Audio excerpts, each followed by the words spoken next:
Oh, geez. Now I'm going to turn off YouTube. It figures. Hey, that's life. What's up, folks? How you doing, Latro? How's everybody doing? Let me do something here real quick. It won't let me. Hold on. That really blows. There we go. That was weird. No, it just screwed up everything. So how you doing, Latro? Anybody else here? Just one watching? That's all right. Let me get situated here. I hope you're all good. I'm trying to find my video for tonight, the upload. Something from the past. Why is it doing that? There we go. It's really weird doing all this by myself. Just us, but yeah, it's just us for right now. That's all right. Hopefully more people come in. I know there's other streams going on, so I really can't say much. I know I'm not the only one out there, but that's why I do Gemma's replays. These are the videos, Latra, that are in her back catalog that never got like a premiere video like she does on Monday where you come in and chat while the video plays. So this is why I kind of do it. And it kind of brings people in, I hope, that do wander in. Because I know a lot of people watch the replay. But I lost the video I had. Hold on. I have to go full screen to find it. What now? It's acting weird. There we go. Okay. Much better. So how's your night been, Latro? Hold on. I'll switch back to my screen here. Now, where'd that go? Oh. We're going to do, oh, here we go. Okay, let's see if I can make this small again. That's even better. Nah, I don't like that either. Let's go this way. There we go. Oh, now it's going to do that crap. Maybe if I go half. I keep losing the video. We have thunderstorms rolling through. You know, we're pretty much done for right now. It's chilly, though. It is real chilly out there. We'll probably hit the 30s tonight. Yeah, I think it rained real early this morning, real lightly, and then that was gone. And it's gone. I'm hoping it stays that way. It was getting a little too gloomy here. The old man was starting to get a little, well, we both get cabin fever, so I've been outside working all day. I'm trying, piddling around in the house. Now I lost the video again. Nope, that sounded further down. This is an older video, too. Yeah, it's just us tonight. Weird. Did I say something that pissed somebody off? I might have. Let me go check something real quick. There's a big chance I did. Well, that little kid came in our room, and I was a little bummed out. Hold on, let me mute this. Let me fix something here real quick, Latro, before we get busy.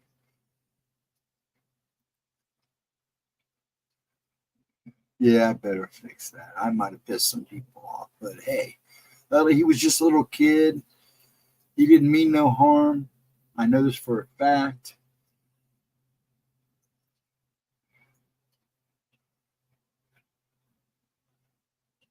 But I'll remove the comment. I might have upset some people, and I don't want to do that, and I don't want to screw up her channel. Well, delete. I asked you to delete. Oh, no, delete. There. Why aren't you deleting? There we go. No, don't go down there. I'm having all kinds of issues tonight. Why did it do all that? There we go. Let's do this.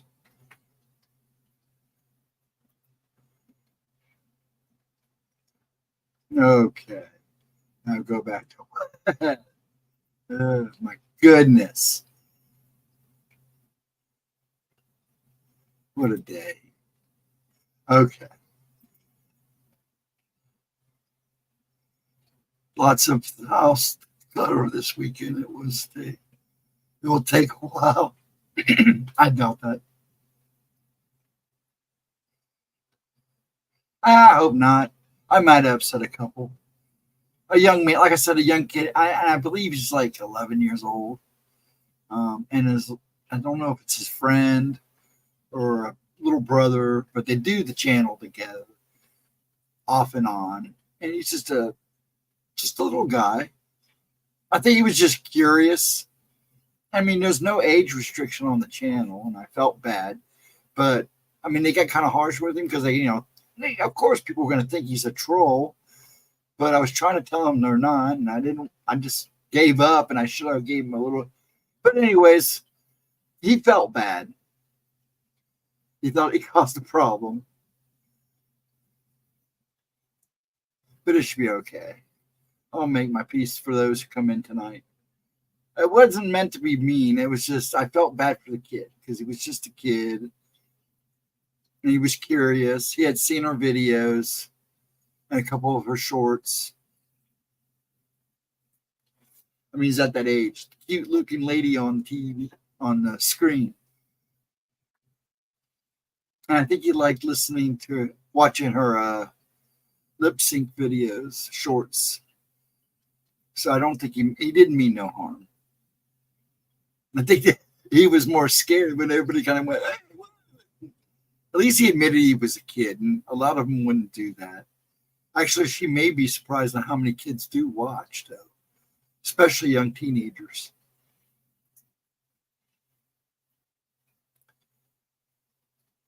But yeah, I'll start the video. I don't know who's left.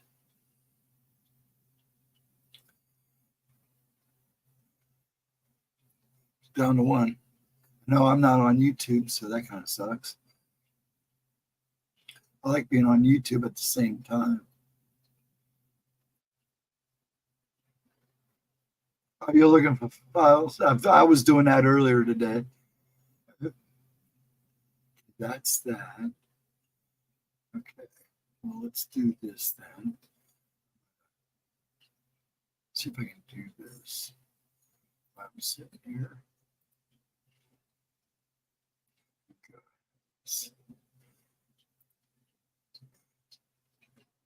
Where'd the other one? Oh, did it go off? Did I do it all? Oh, I'll just use YouTube then.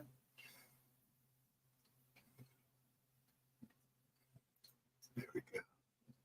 It'll just be easier. It's 12 already. It's 5 after. I didn't start until 5 after, Edna. And hello, and how are you doing, dear? Hey, Edna, you know that was a kid that was in there Friday night. He was about 11 years old. I think we were a kid. But at least he was honest about being the kid. But he wasn't a troll. He was just curious. He had seen a couple of our lip sync videos. And one video he commented on, I think she might have deleted the comment. And everybody thought he was a troll. And it was just a little kid. He was curious about the pretty lady and what she did. No big deal. He felt sorry. He felt bad. He felt like he was intruding. At least he had manners. Because he did say he was leaving. He said sorry he was leaving. Bless his heart. It's 12 already, yes. And Edna, I didn't get to an email today, but I promise you'll have it tomorrow.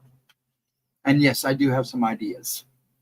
Hold on, I'm trying to find the video I had to play tonight. I'm just going to use YouTube because I'm not going to be able to get into YouTube tonight. That means I'm not going to be in chat. Okay, why did it do that? Yeah, I know you never know these days. But that's the problem. We get to jump in that when somebody acts weird, we automatically assume it's a troll. And it's kind of sad, actually. I felt bad for him because he was just a kid. He had, like I said, seen some of her lip sync shorts and watched a couple of videos, and he was just curious. Him and I don't know if it's his little brother or a friend of his, but they'll do a channel together. And it's not, I don't think they have really any real whole bunch of videos. I think it's just a few. But he was just curious. I have a funny feeling he's one of these kids that's kind of left alone a lot. I could be wrong. But he felt bad. He did. He felt bad. Because he said he was sorry twice. I don't think anybody saw that or was paying attention. And then somebody, I won't say who, and I'm not mad at him for doing it, banned him, blocked him, and I lost all his comments. So I showed Gemma that he was just a kid. I had to go check out his channel, and I hunted him down. I felt bad. Because I knew it was just a kid. I just knew. And I went and checked everything out. And his channel's 10 years old. But I think his mom or dad must have set it up when he was little. But he's I would say he's probably about 11 now. 10 or 11 at least. Give the kid credit for operating a PC and finding info. Hopefully he has this. Yeah, I get the feeling he's kind of left alone. It looks like he's using a laptop when you watch it, but who knows? But yeah, I mean, he knows his way. Apparently, he knows his way around. Like I said, he's done a few videos. His name's Henning. I can't remember the last numbers now. I should have wrote it down. It's Henning, I think it was. But yeah, I went and kind of, I went and scoped him out because I kind of felt bad because I knew it was a kid. I knew it was somebody who wasn't there to cause trouble. They were just curious. Like I said, he saw the pretty lady and wanted to know what she did and saw a few videos and was just curious. Like I said, I think Gemma would be surprised how many young people that watch her channel, especially young teenagers. But it's true. You don't know anymore. You really don't. I go back to find this video real quick. She is. I got to find this video. I keep losing it. And she's got a good one coming out Monday at 11 o'clock. It's Encounters with the Mothman. It's a Harbinger of Doom. Is it an extraterrestrial? So I'll put that up here in a minute. So how's your night going, Edna? Like I said, I have some ideas. I have actually 3 ideas of what you might. 10-year-old watch 30-plus-year-old influences. That's the problem. Yeah, and it is the problem. It is the problem. But you don't want to scare them off because then we're supposed to be a channel of love. And I was trying to say it and I just gave up. I just stopped talking. Everybody thought it was a troll, and I get it. But, we could, he was willing to leave. He had no problem leaving. I just wanted, take time. Hey, man, this might be a little bit out of your league, Your own granddaughter does, yeah. And that's, I'm thinking this kid probably doesn't have really anybody around, or one of those kids are left alone a lot. Who knows? I can't say for sure. I didn't get into details with it. But he felt bad. He felt like he was intruding.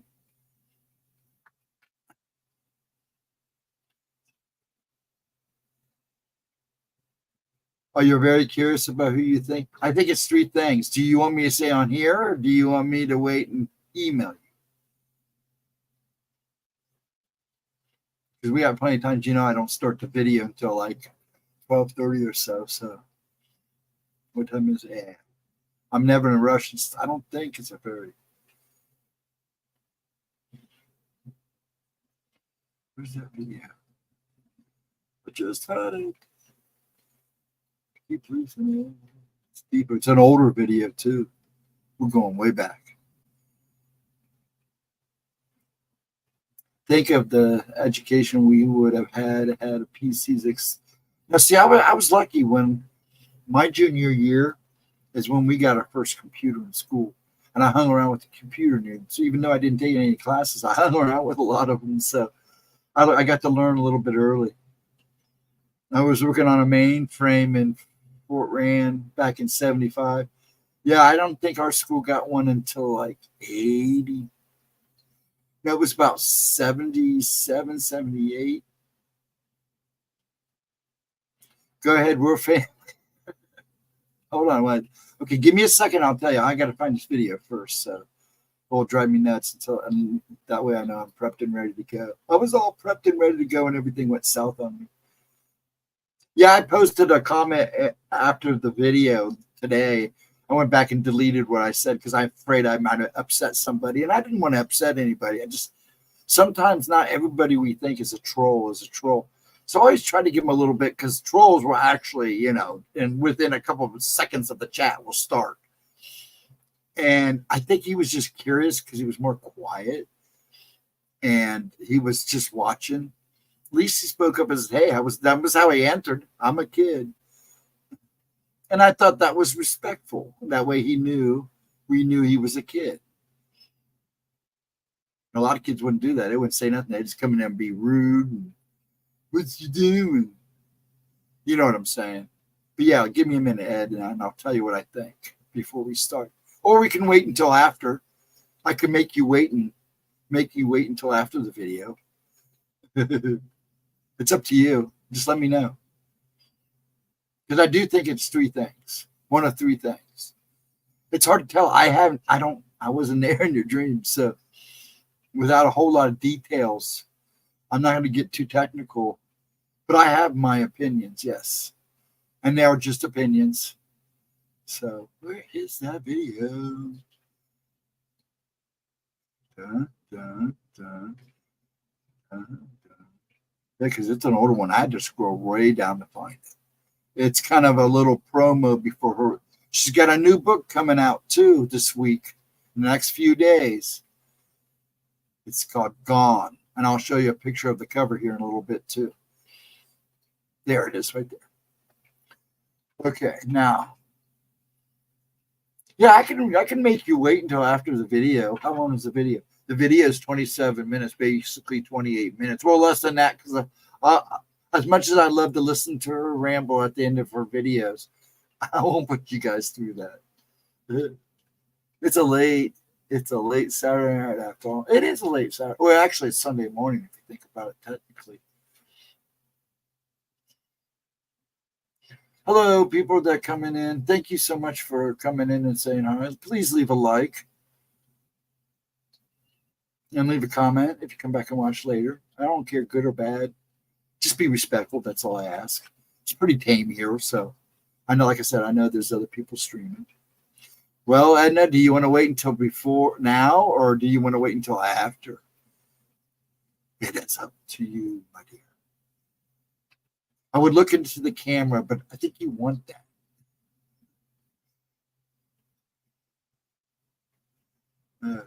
Yeah, I'm waiting for an answer, woman. No, I'm not going to start the video for another couple minutes. About 12:30, like I usually do, around 12:30. Yeah, and it's 4:20. Did everybody have a good 4:20? I did a little bit. I got the hurting after I worked in the yard, so I figured I deserved it. I can wait. It's up to you. No, don't. This is what I hear around this house. What do you want for dinner? Oh, it's up to you. What do you want to do, Dad? It's up to you. No, don't do that. You tell me. I hate that. I get that all day long. It's up to you. Don't make me look into this camera. No, that's what you want. All on drone day. Well, Ryan. Oh, I wish I'd gotten there. I'm sorry I was late, Ryan. How you doing, sir? That was a great conversation, though. Now I'm bummed that I missed about a half hour of it. I tried to stay as long as I could. How long did you guys go till after I left? Spill it then. Okay, I'll wait then. I'm going to wait. No, it was a good conversation. I've never seen those guys before. See, you're taking me to new places. That's nice. I like going to new places. Some of them are okay. Some are. Are you going to go back on next Wednesday? So you're going to do us Tuesday. Be with us Tuesday at 1. Then be there. We basically went over 2 hours. Yeah. Oh, are they usually an hour show? Well, dude, you get to compensate. I mean, I know. Meanie. Yes, Edna, I am. On Tuesdays, I know if Gemma didn't have a whole lot to do, like I said, that show would be at least 2 hours, maybe 3, because you get her going, man. It's pleasant, and it's good conversation. I will say she can hold a conversation too, especially when you get her going. It's mostly her holding the conversation. Yeah, that's keep yourself busy. That's what you do. We're talking about skinwalkers and Wendigo on Wednesday night. Yeah, I think we're going to talk about some of the things you guys talked about tonight, like the ley lines, wrestlers. And I actually think that some wrestlers may be descendants of Nephilim or giants. I knew whatever I said, you'd do the opposite. Yep, Edna, I will. No, I wouldn't do that to you, but I'm going to make you wait. Just for saying, you decide. I heard that so many times a day. It's not. Yes, she is. She's a character. Yeah, I talk to Gemma a lot. She's bless her soul. That's why she's my boss. I'm gonna make you wait. Gonna make you wait. But no, actually, I kind of like those guys. They like their knives, don't they? I've never seen so many knives in my life. I have a few nice ones too. I wish I still had my samurai sword though. I had to hawk it too. That sucked. At least I got a chunk of money out of it too. No, let's do this first. Her 11 o'clock while we're sitting here gabbing. I was at a ley line out in, yes, there is out in Sedona ones. Ley lines are pretty interesting. They're big time in survival and preparation, as they should be. Oh, yeah. Hold on. I'm going to put, while we talk, I'm going to go ahead and first I'm going to put this up. So hold on.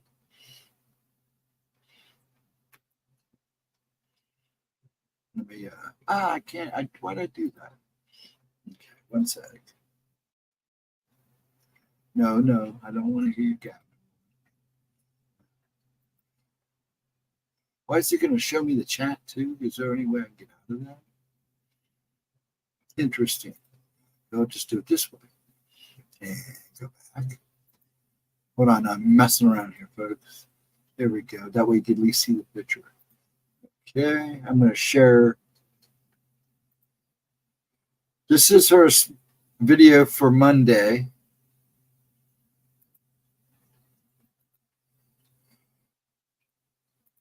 That's her video for Monday. Let me do it this way. Here we go. That's her video for Monday. I actually called it Vortex. What do you suppose is up with the ley lines? What do you think they are? You know, that is a good question because you'll get a lot of different answers. A lot. I was shocked at how many answers I got when I kind of checked into it. A lot of different theories out there. But I think a lot of it has to do with energy.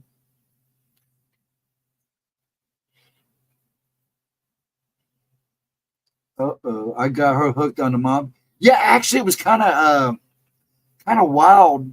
You guys, when you brought up the Mothman, she was like getting ready to do the video of the Mothman. She just happened to stumble on it. So synchronicity there. We're not talking about the Police album either. So yeah, it kind of worked out. Yeah, she is starting to really get into the cryptid things. I mean, she always has been, but she didn't know a whole lot about that or ET. She was more into the spooky, I call it bumps in the night kind of stuff, ghosts and stuff like that, and spirits. And she's just now waking up to the whole cryptid, and her own Glimmer Man experience really kicked it off too.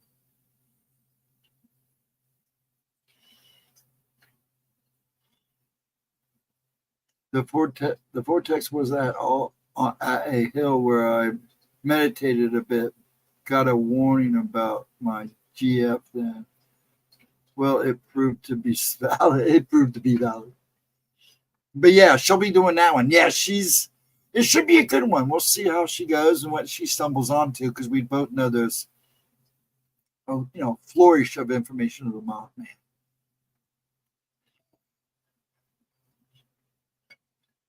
I took an allergy pill. I'm all dried out. I'm gonna make Edna way. I'm gonna make Edna way. I'm gonna sneak that in every so often. Then I'm gonna do this. Get rid of that. And then before we start because this is why I'm doing this video actually. Let me pull this up. Make it small. It's a little too small. Let's see how it looks. Okay, let's do this. See how it looks on here. Screen share. Windows.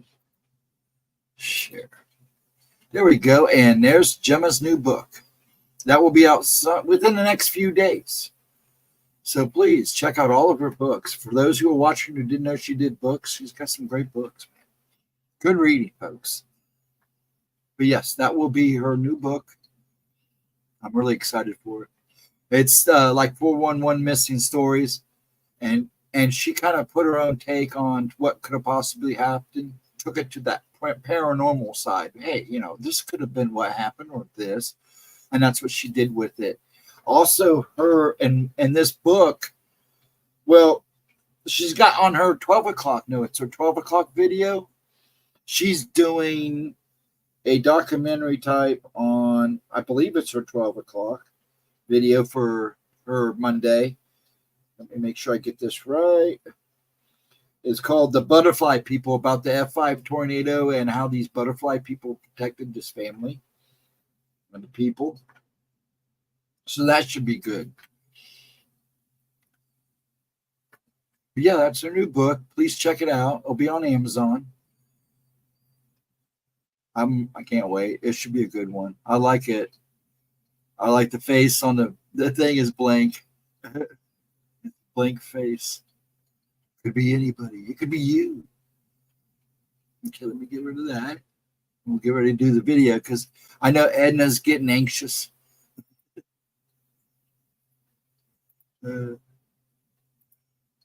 Stop. Stop, Gabby. There we go. With that play. Wow. Come on. There we go. That make it to the very beginning. Butterfly people. Never heard of them. Yes, there's a story that happened, and I believe she actually gave me the location. Hold on. I don't mean to look down on the camera. Here, let me see. It was I know it was an F5 tornado. I knew that. It hit Joplin, Missouri in 2011 and apparently saved this family. These butterfly people covered the rings around them and saved them from this F5 tornado. And I believe that's what she's going to be talking about at noon. She said there's a documentary about it. So maybe there's an actual documentary about it. I think that's the one she was going to do for noon, but I'm not sure. I'm sure she'll let me know if I got that wrong.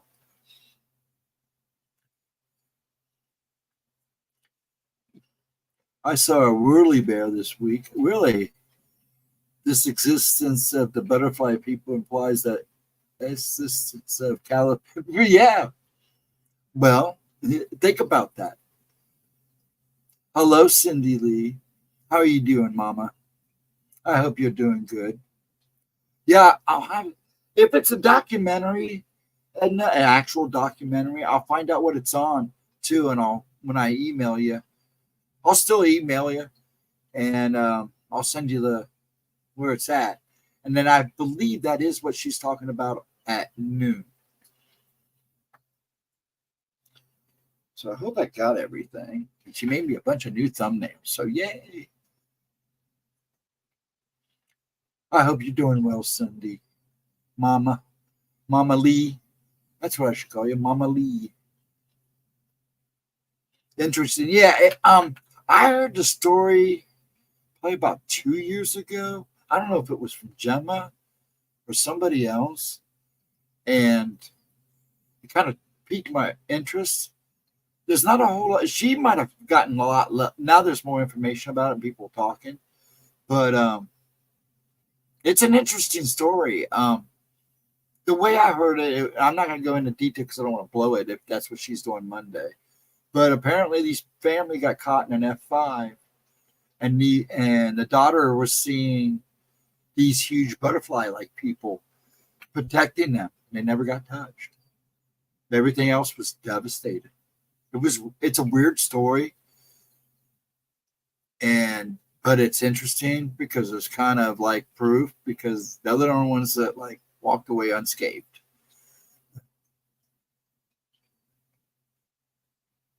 But our book, Gone, is the reason I'm picked this video because it's called Bizarre Disappearances Vanished into Thin Air in Front of Witnesses. This upload's like 2 years old.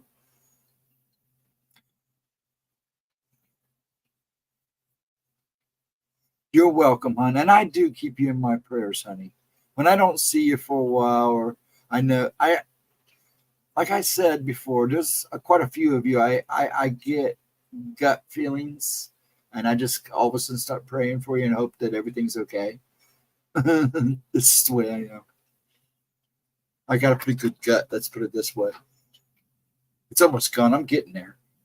So every time I sit in front of the camera, it makes me look bigger than what I really am. I mean, I got a little bit of a gut, but hey, and sometimes that little bit of time does a world of good. I get it. I totally get it. In some tribes, butterflies are seen as messengers from great. Yeah, I was just gonna. Kind of makes you wonder, huh? Yeah, it does. Yeah, it does.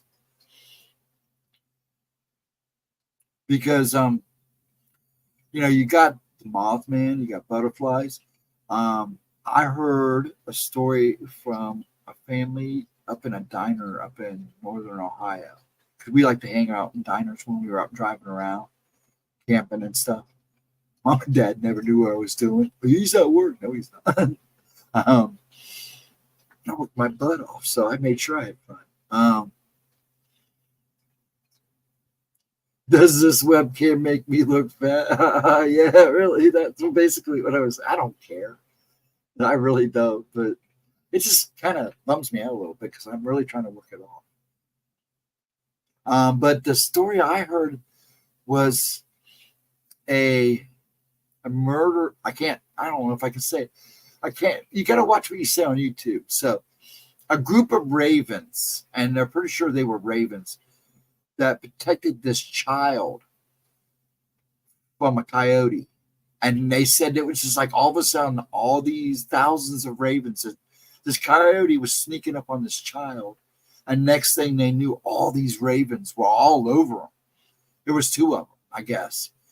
And they couldn't get to the child because these things literally lined up in front of the child and was attacking them. The video's a trip. If I can find it, it's an older video. But the guy in the store told me about it. Said his son had posted it. It was a neighbor of his. And I'm like, no way. So I found the video, but now I should have kept it because that was like 4 years ago. You would think they'd called them angels. Now, see, and when I first heard the story and seeing the lady in the light that I see, that's what I kind of imagine. But see, there's times when I see the lady in light, Sometimes I think I see wings, and sometimes I don't. It's just so bright. But I don't see why they didn't call. It was the little girl that saw them. I don't think anybody else in the family knew really what was going on, other than the fact they knew something weird was going on. And the little girl kept saying, "The butterflies are saving us," if I remember. But I'm not going to go into detail, because if that's what she does to Monday for her noon video, I want her to tell you. And if there is a documentary, an actual documentary, I should have asked her more clearly. I'll make sure you see it, Edna. It's pretty wild. It's a pretty wild story.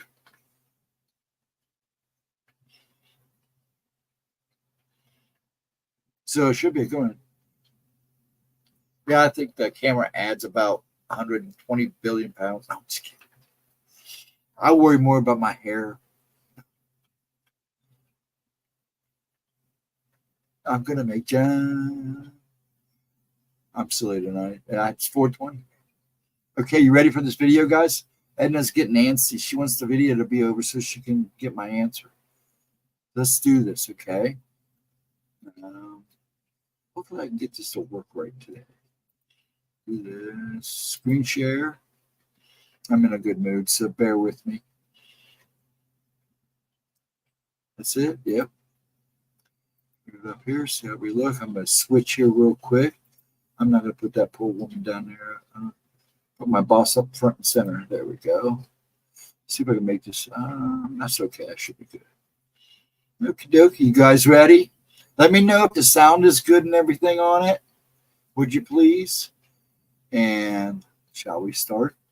What is up, you guys? Welcome back to my channel. And if you're new here, just welcome. My name is Gemma Jade, but today we are going to be talking about bizarre disappearances. And I didn't know what else to call this video, but the disappearances we're going to be talking about today are people that allegedly disappeared into thin air right in front of a witness. As far as I'm sorry, Sydney. No.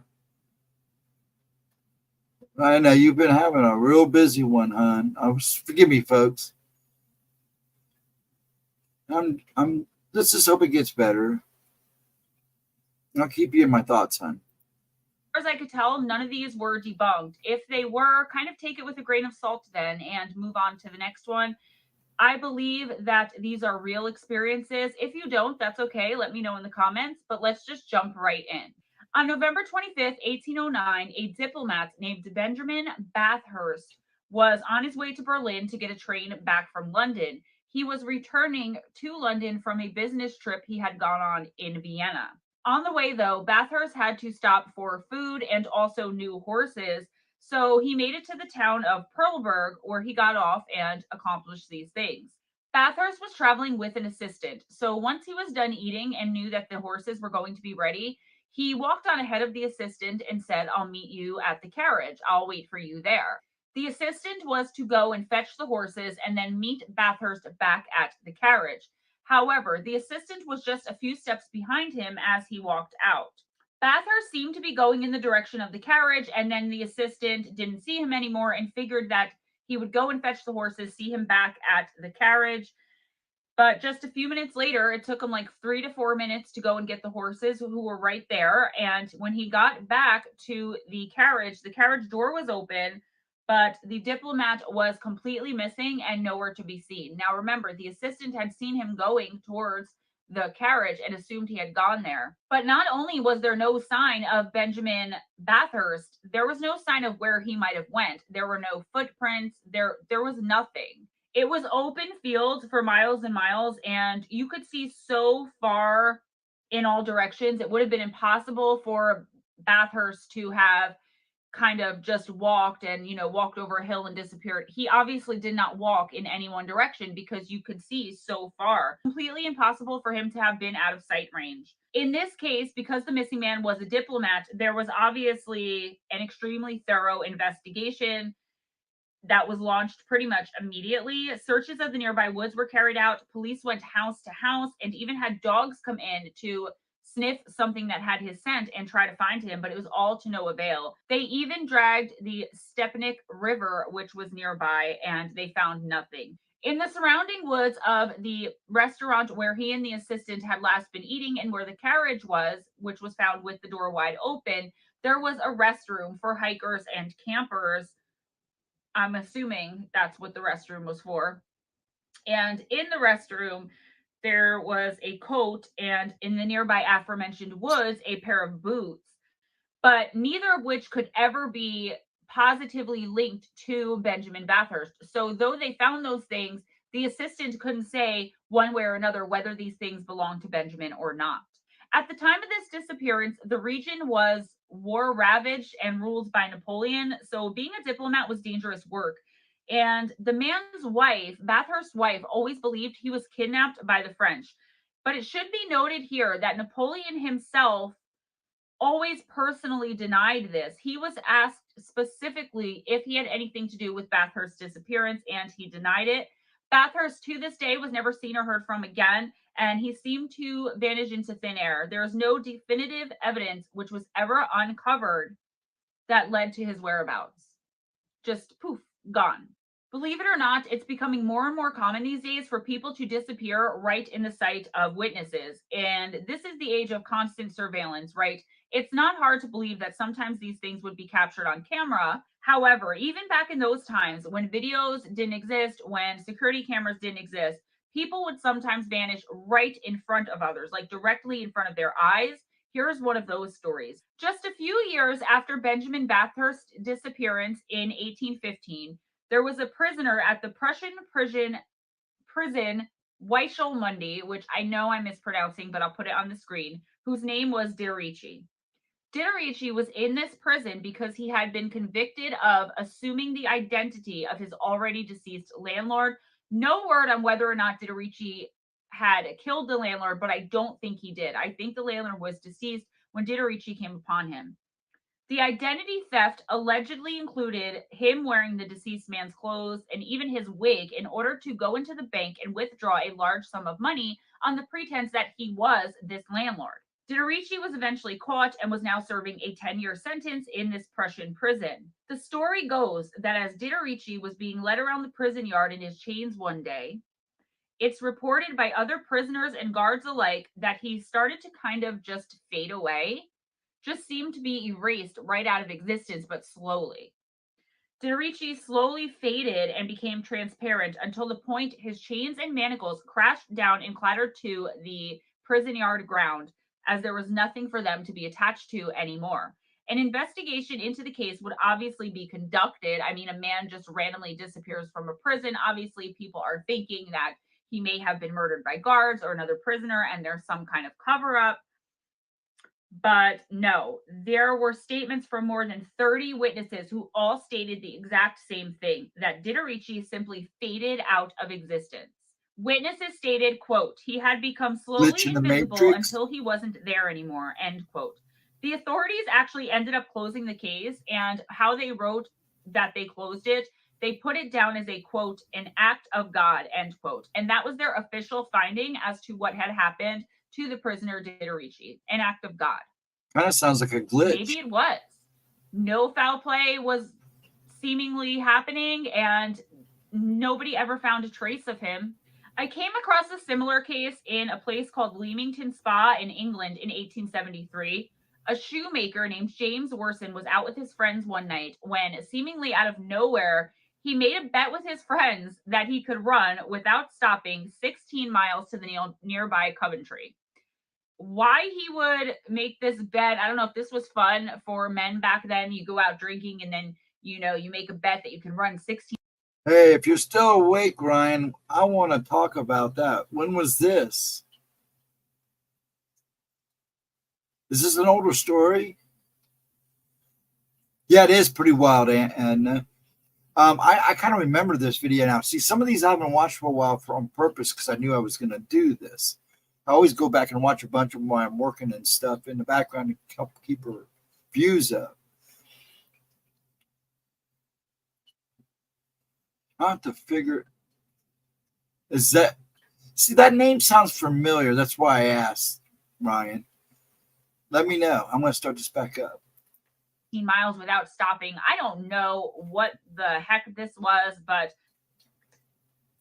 That's what he wanted to do. So his friends didn't believe that 420 bet. he would be able to go this far without stopping, let alone 16 miles. So they took him up on the little wager and kind of dared him to try to run the 16 miles to the Coventry without stopping.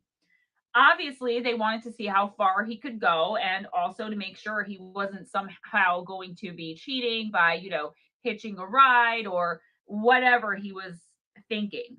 So as Warson ran as fast as he could, his friends very slowly followed in a carriage behind him. Warson ran for quite a few miles, so many, in fact, that his friends were starting to think that they were going to lose the bet because. Oh, one sorry again. Okay, Ryan, because I know he's going to probably go to bed here soon. Okay, now that I know why that sounded familiar. Okay, I think I know that story. We'll have to talk about that Tuesday. He was going to Thank make you, it, sir, in their opinion, for to the refreshing Coventry. my memory. Suddenly, and with no warning, Warson tripped All the over names something in the sounded familiar. road, which was never discovered or determined what he did actually trip over, and he went sprawling forward toward the ground. However, according to all of his friends who were there to witness this event, he never actually hit the ground.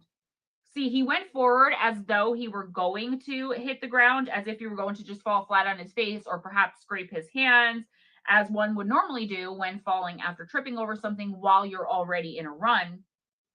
But it said that the second before he should have hit the ground, Warson literally just blinked right out of existence. Despite a I know it's thorough been a while search and since I've watched investigation it. carried out by the authorities and James's friends and family, nothing ever came of any of it. He blinked out of existence, never to be seen or heard from again. And again, there was no evidence of foul play. Nobody knew what to think. There were multiple witnesses who all said the same thing and kept the same straight story. The witnesses, his friends, said he was simply, quote, here 1 minute and gone the next, end quote. There are plenty of cases reported throughout history of this strange phenomenon of human beings seemingly disappearing without a trace, blinking out of existence, erasing out of existence by slowly disappearing, either in front of witnesses or not. In the same era as the previous two stories I just. Sorry again. Actually, she knows the Jersey Devil really well. And she wants to gather us all together and go look for it. I don't know about going and look for it. Maybe go hang out and see if it comes to us. But yeah, she wants to actually do that. Recounted to you. There is a rather famous story who happened to a celebrity of the time. The man's name was Lois LaPrince, and he was credited with being the first person to ever capture moving images on film. Quite a contributor to the modern movies and cinema. On September 16th, 1890, he boarded a train to his home in Paris after visiting his brother in Dijon. He was going back to. I'm going to stop it again. These all kind of sound like glitches to the Matrix to me. Have you ever noticed some of these stories now that I listen to them again? And for you listening for the first time, that needs to kind of sound like glitches in the Matrix. These people just like fading away or just disappearing.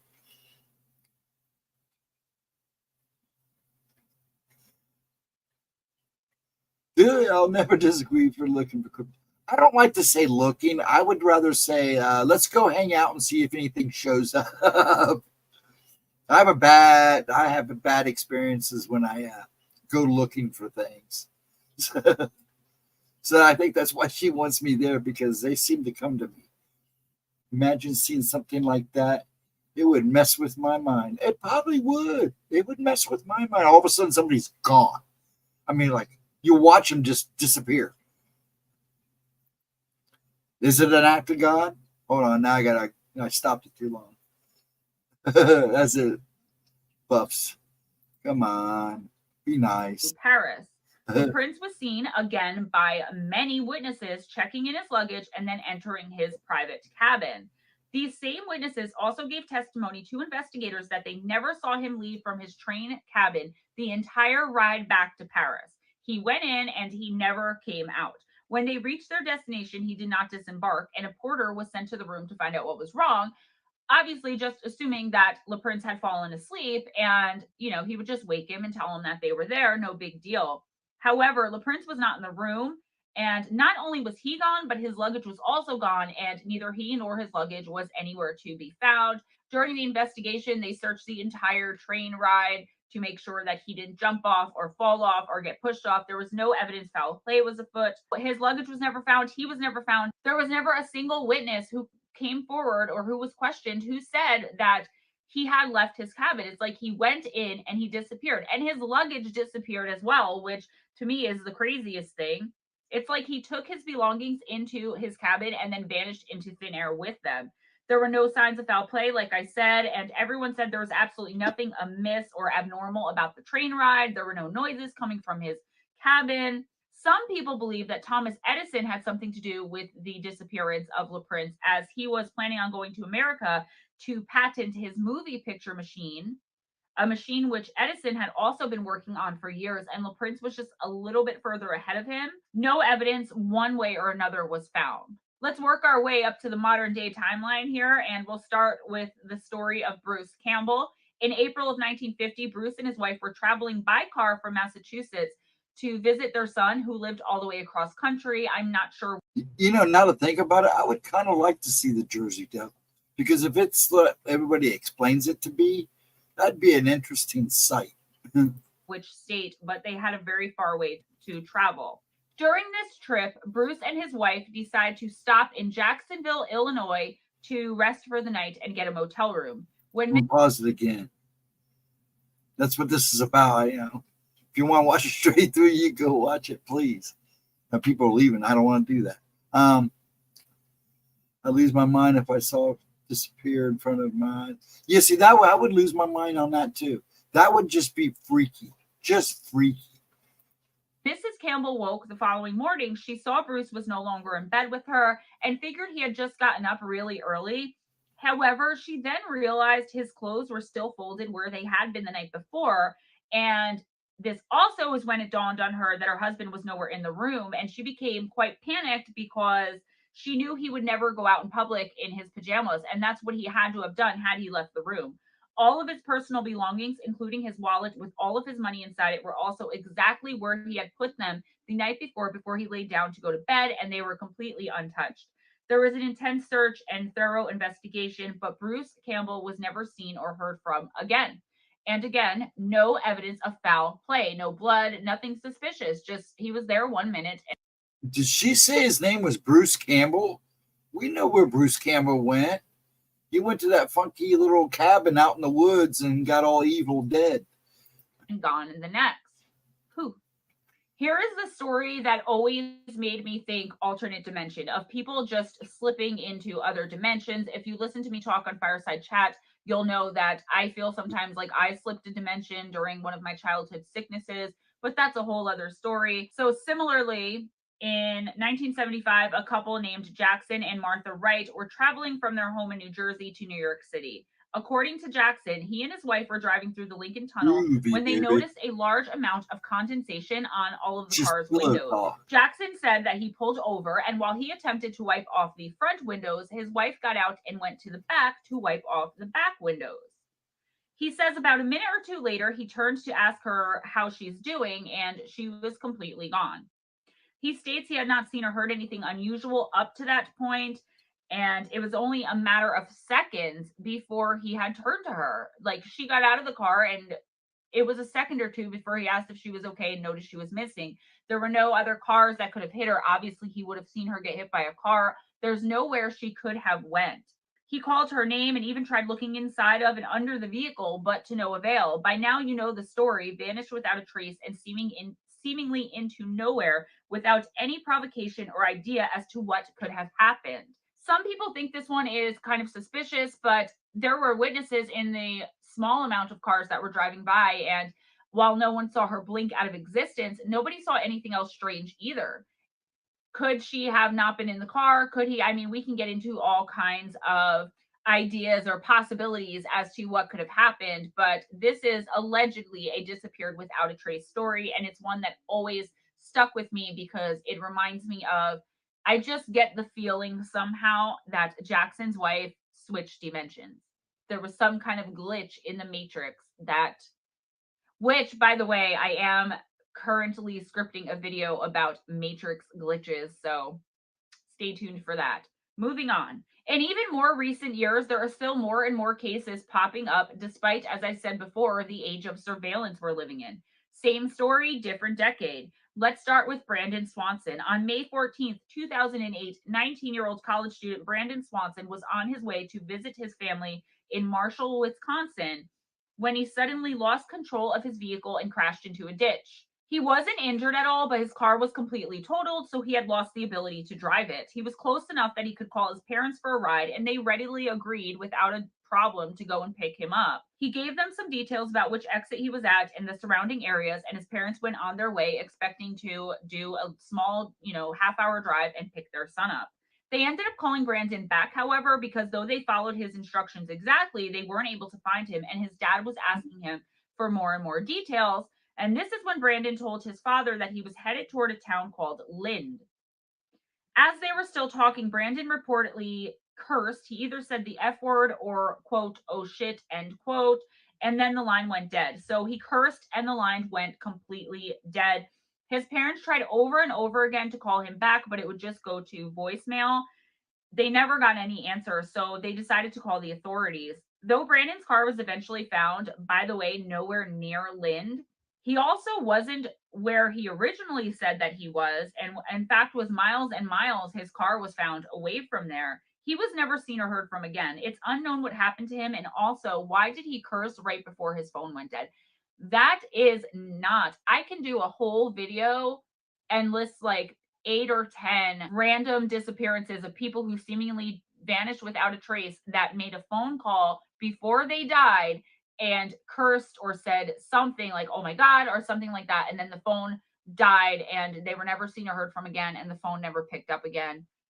So, and usually in these cases, I can go even further of things that I've researched and tell you that in these cases, a lot of the time, if the phone is found, it was smashed.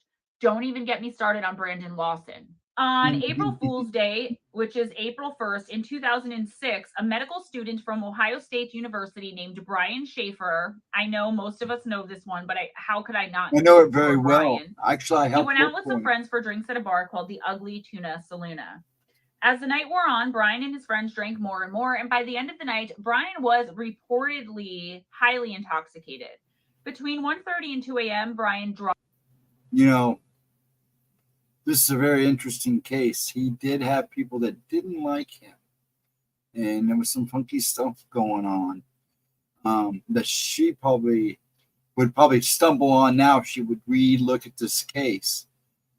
But yeah, I was actually living on campus when this all went down, and they literally had almost all of campus looking for this guy. It was crazy. I think they were pouring concrete in part of the building, and there was construction being done. I think he's in that concrete. How he got that? Dialed his girlfriend. I don't know what the conversation entailed or if he even got a hold of her or left a message. But after this drunk dial, he was seen outside of the bar talking to 2 women on the surveillance footage. But it's important to note here that the bar was in some kind of building where you have to take the escalator up from the main entrance to get to this bar. So though he was outside the bar talking to these women, he was actually still inside the building.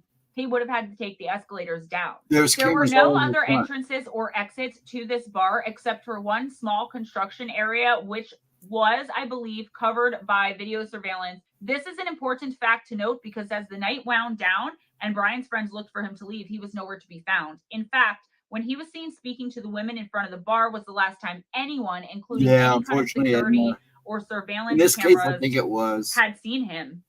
That's the last time he was seen on the property. He was never seen leaving the bar, though, either. Yeah, we are. He was never seen or heard from again. And to this day, his whereabouts and what happened to him are unknown. There was absolutely no evidence of foul play ever found during many subsequent investigations, and it's still considered an unsolved disappearance. There's other tragic things connected to Brian Schaefer. Again, I can do a whole video just on his story, on any one of these stories, really. This one definitely had enough information, but I think everyone's familiar with it. If you're not familiar with Brian Schaefer and you want to hear his story in like a threefer, like when I do like 3 separate stories of random disappearances, Brandon Lawson, things like that, Let me know.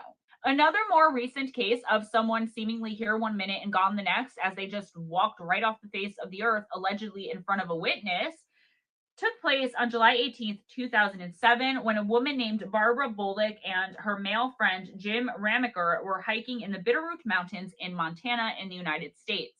Jim holds firm that Barbara was only walking 20 to 30 feet behind him the entire hike. And he would randomly turn and look at her while they were walking because they were having a conversation about the scenery, about the hike, just about life in general. And they were taking a very slow, scenic hike. I'm going to make sure she does an update on that. According to Ramaker, it was during one of these frequent stops made to admire the scenery in front of them when Barbara was there 1 minute, and when he turned for just a split second and back again, she was gone. No trace of her at all. Barbara was never found, nor was there any trace of her, and Jim Ramaker was cleared almost immediately, as police could think of no motive for why he would want to get rid of her or done any harm to her. Pick it up if you know. Plus, again, there was never ever any evidence of foul play at all. And like the others on the list, she was very simply there 1 minute and gone the next.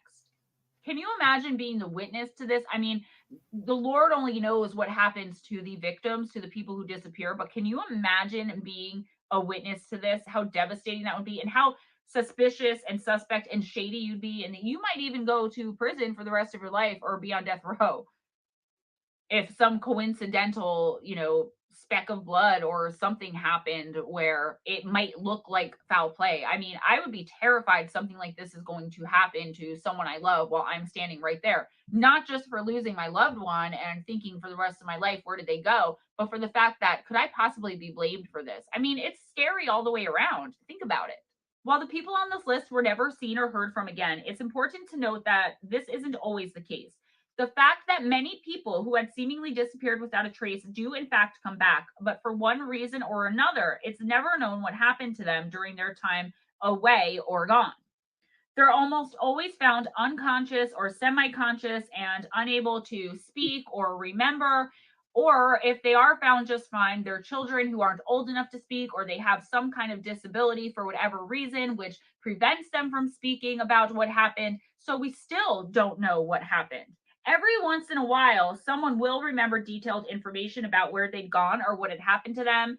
And most of the time, they don't ever want to talk about it, and they spend the rest of their lives without talking about it. There's usually some kind of deathbed confession sometimes. But when they do remember and they do decide to talk about it, the facts are always so bizarre and downright unbelievable that it lends no clarity or credibility to Ryan, don't let her look into your eyes. Even more confusing and difficult to try and piece together and understand. There's been talk of abductions and kidnappings, kind of like a human element to all of this, or at least most of these vanishings. But to those of you who subscribe to these theories, I ask you this. How in the world could a human being be so quick as to abduct a person in full view of another person or group of other people in a matter of the blink of an eye, and not only not be seen, but also they're able to somehow do this without ever leaving any evidence behind at all or getting any kind of resistance from the victim? To me, personally, suggesting a human element makes no sense because humans are not perfect and make mistakes. Even if just one person who we spoke about in this video was in fact kidnapped for whatever reason, I still have a hard time believing the person doing the abducting could be so efficient, let alone in every single case that ever happens. I guess some can say that some of these stories are so old that maybe things have been exaggerated and or flat out made up for the sake of dramatic effect. Maybe the details have been made more interesting or more fantastical or even more scarce as the stories got to be retold, right? The more you retell it, it's like a game of, what do you call it, Chinese telephone, or some people call it just the telephone game, right? By the time you get to the end of it, what the original person said is a mess. Is this possible? Sure. Is it very likely? Probably. But again, over dramatizing for dramatic effect can only be the internet for so many of these cases. It can't possibly be the reason for every single one of them. Just like human abduction, a human element cannot be the answer to all of these happenings. There are some I believe in more than others, but I think even the ones which are almost obviously made up to some are the most believable ones to others as well. This is all about our own beliefs and even our own experiences, as I say all the time on this channel. These are the things which help us to choose what we believe in. And I have to say, I don't even have a healthy skepticism for most of the stories that I just told you. I believe pretty much 100% in all of them. I've personally encountered, seen, heard, researched, figured out, uncovered way too much. And for me, the unknown is becoming more and more common, and never getting any answers is becoming more and more acceptable, honestly, with all of the research that I do, which kind of sucks because I mean, I want answers just as much as the next person, but they're just not available in a lot of these cases. And that's what makes it so incredibly interesting to people. It's a phenomenon now. It's all some channels even talk about. Despite what you all believe in, I hope that you found this short and kind of to the point, quirky little video entertaining. At most, I hope it makes you think and 27 want to minutes, learn more but and probably research about 5 more. of And it please are send me your rambling encounters at the of end. anything strange and bizarre to my email. I know many of you already did, but I got to tell you, I ran out of space. So people were telling me they were sending me things, but then I wasn't getting them because I had to buy more space, which I finally did. And then I would get the list of listener stories together and then I would forget about them and not know where I put them. So if you want your story told, whether you told it to me or not already, if you haven't emailed it to me within the past 2 weeks to a month, even if it was 5 months ago, guys, that's how behind I am. I'm really sorry. I've been letting my emails just go, like pretending like they don't even exist. So if you wouldn't mind just re-emailing it to me, just resend it. I would really appreciate it so I can put out the listener stories that I've been promising for months now. I'm trying to get back on the ball. She's a Pisces. I got very what do you overwhelmed expect? for a little while there with everything I was doing, but I kind of found my system now. I kind of found my groove, if you will. So guys, be sure to give this video a big thumbs up. Comment, let me know what you think. Let me know what you think of these stories. Let me know about your experiences. Send it to email gemmajadeYT@gmail.com. Okay. Good night, Ryan. Have a wonderful night. I'll catch you Wednesday night too. Same guys, right?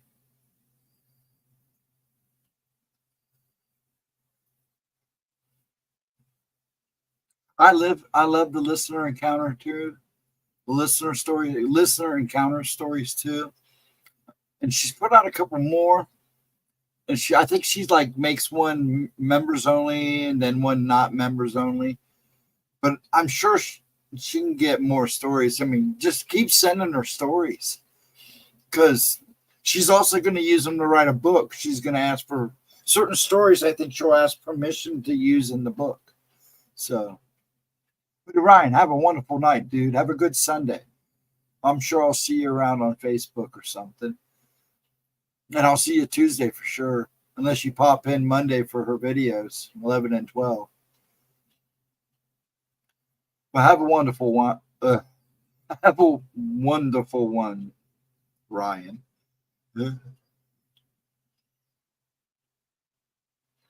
We all have similar stories. It's amazing. Yeah. I think everybody's had their, I think pretty much everybody that's been in here has had their touch of some type of paranormal activity. It's amazing. I always run into people that don't, and they're skeptics. And I tell them, well, now that you committed, you've made the first mistake by commenting that you're a skeptic. You'll be seeing something soon. I wonder if anybody ever had that I've said that to. A lot of them cease. And it's surprising how many people have a supernatural or paranormal experience and it doesn't even register with them. And it just kind of goes over their head. Are you ready, Edna? I have some questions to ask you first, okay? That's what happened to my youngest son. And he's a believer now. Yeah, usually it's somebody. You'll find a lot of people that do it now, or those people that never had an experience in their life and openly admitted it, and then turn around and had an experience that just totally blew them away, and now they're hooked. Yeah, okay. My first question is: you said this entity was standing beside you, and he was tall. Now, you could only see him out of the corner of your eye. Is that what you were saying? That's my first question. I'm thinking that's a yes. So you never saw it directly, right? That's my first question. My second question is, You said it spoke to you, and you said it felt side eye only. Okay.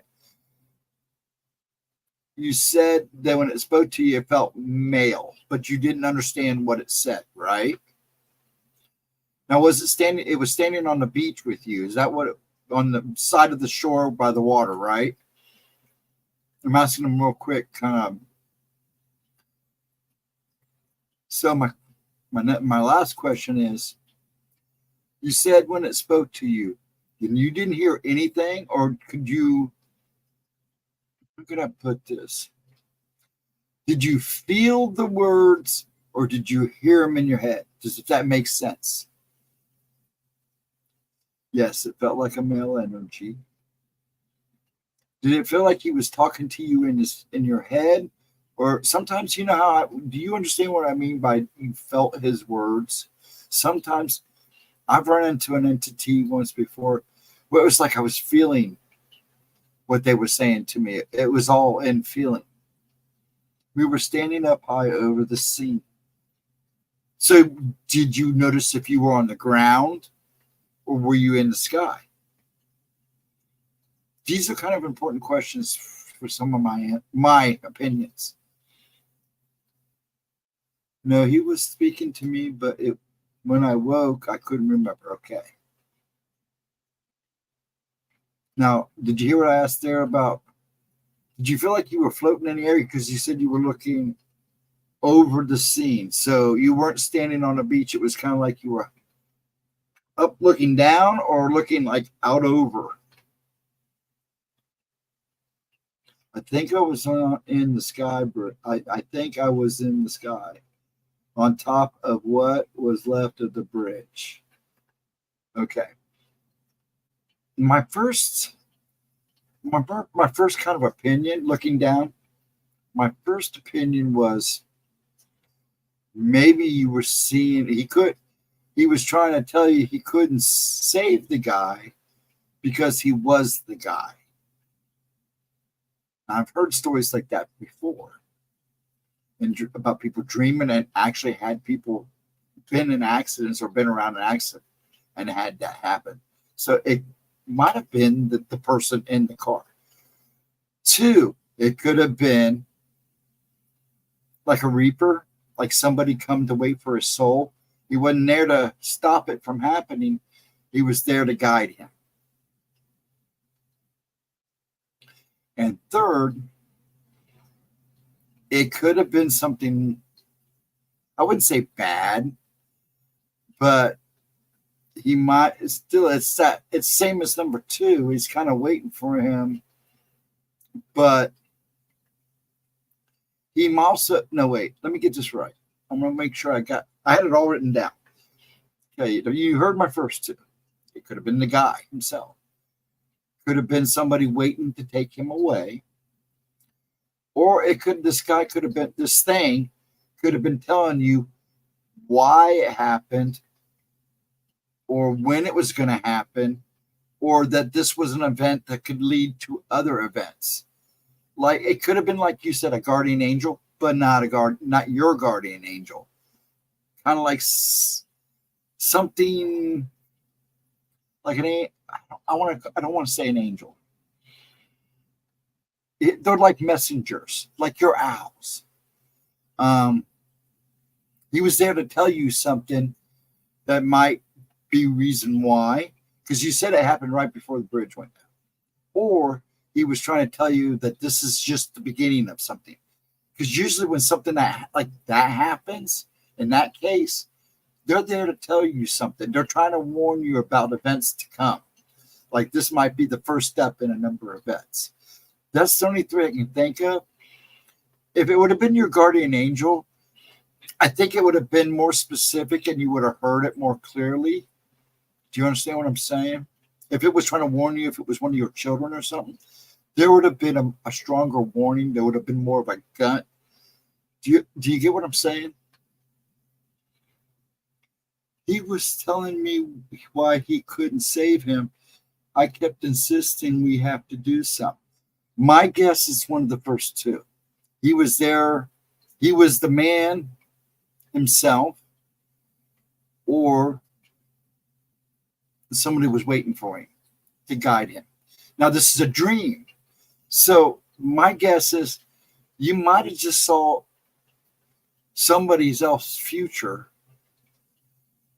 or you were there in the present. It's funky. It's hard to explain in words. I'm not good at that. You might have, when you slept, you may have actually kind of like jumped in time or witnessed somebody else's nightmare or somebody else's story.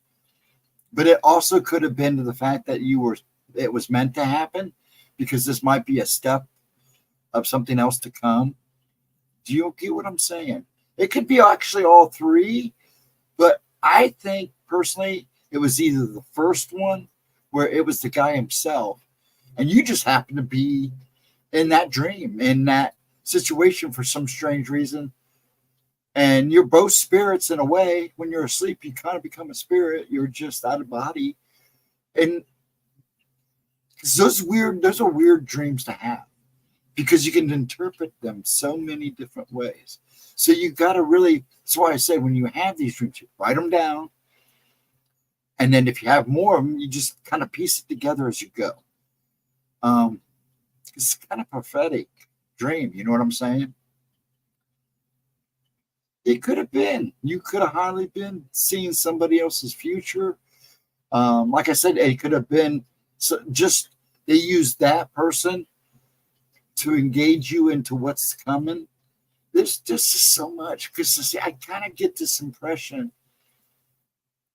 that this person, because I think it's a person. I don't think it's like an angel or a spirit of that type. This is somebody trying to tell you something.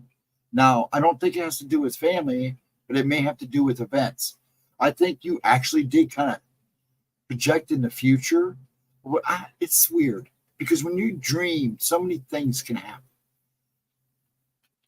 You should have seen my husband's face. Oh, I can imagine. You can see why I didn't want to say it. Well, you know what? And it's not crazy, because people have this stuff happen all the time. I'm not a professional, so these are just my opinions. Okay? Are we still alive? Yeah, we're still alive. We are still alive. When the bridge fell, he's calling me, and he's calling me a witch again. No, being a witch has nothing to do with this. You just got. See, it's like I said, this is just my opinion, because I don't want people to take what I said. I'm just a guy who's like you, and I've had to learn a lot of stuff and kind of piece stuff together. And I actually think that you kind of foresaw a situation, maybe even with that bridge, and it was done for a reason. And I kind of agree with you. I honestly think it was the guy in the car that was standing beside you. So good to see you, Juan. How you doing? Having a good night, I hope. 420 and all that good stuff. You know what, Edna? Next time he calls you that, go get the broom and say you're going to beat him. You want to see a witch? Stop calling me that. Your boxer one. That box was on. No, I'm doing real good. Your boxer one. Well, that's awesome. I'm waiting for the color of those cars to be reported. I don't know if you'll get a report on those, because they may not try to judge them out. They got to get the big stuff out first. But hopefully they do, because I know there are people still trapped out. Thanks, Juan, for laughing. But yeah, I believe there are people in cars still trapped down there. You notice they're not talking about it a whole lot. Now, I'm sure they're talking about it more there than they are here. Is Ryan the man, the legend, the myth here? Yeah, actually, I think he just left. He did an interview at 9 o'clock tonight, and then he came in here and said hello. I don't know if he's still listening or not, but yeah, he just left. A few more men still trapped. That's what I thought. So it's highly possible, Edna. I mean, I have dreams, I have visions like that, hon, and all I can do is write them down or jot them down somewhere and just try to piece them together as they go. That's like how I tell you when I do have dreams, they're like really violent wars, usually ancient wars, samurai wars, stuff like that. A few nights ago, I had a dream where I was a barbarian, and I had this huge sword, and I'm just cutting through people like crazy, and it's freaky and weird.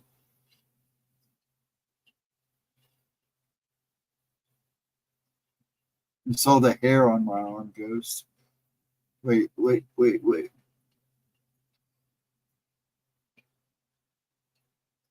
The water is rough and murky. You can't see anything down there. I saw the hair on my arm, Ghost. Oh, it was that clear. That's a pretty lucid dream there. And then it's highly possible that you, kind of like I do, I project myself out of the body. You said you've talked about this was one of the things that you didn't want to deal with. Is this the kind of dreams you had before you tried to? That's up. Yeah, I've had dreams like that. In fact, I know when a lucid dream, astral project, whatever you want to call it, because I've had people tell me, no, you do a lucid dreaming, and I've had other people tell me, oh, you're astral projecting. But when they say when you astral project, you have a cord attached to you. I don't ever remember seeing a cord. I pretty much come and go as I go bleed. I've done it since I was 2. But yeah, if it's that vivid, I can guarantee you're either lucid dreaming or astral projecting. You're doing one of the two. And you've been in a lot of pain. And I'm going to tell you a little secret they don't tell you. A lot of people astral project who don't know they astral project because of pain. I think that's why I had that situation happen to me, because I never slept as a child. I rocked all night. I drove my poor mom and dad nuts. And I think the good Lord said, hey, we got to take you out of your body because we need you to survive. I think that's the only reason I made it this far. Because when I'm really bad, I can still do it. Not like I used to as a kid. But that might be what you're doing. It's highly possible. But see, again, that's my opinion.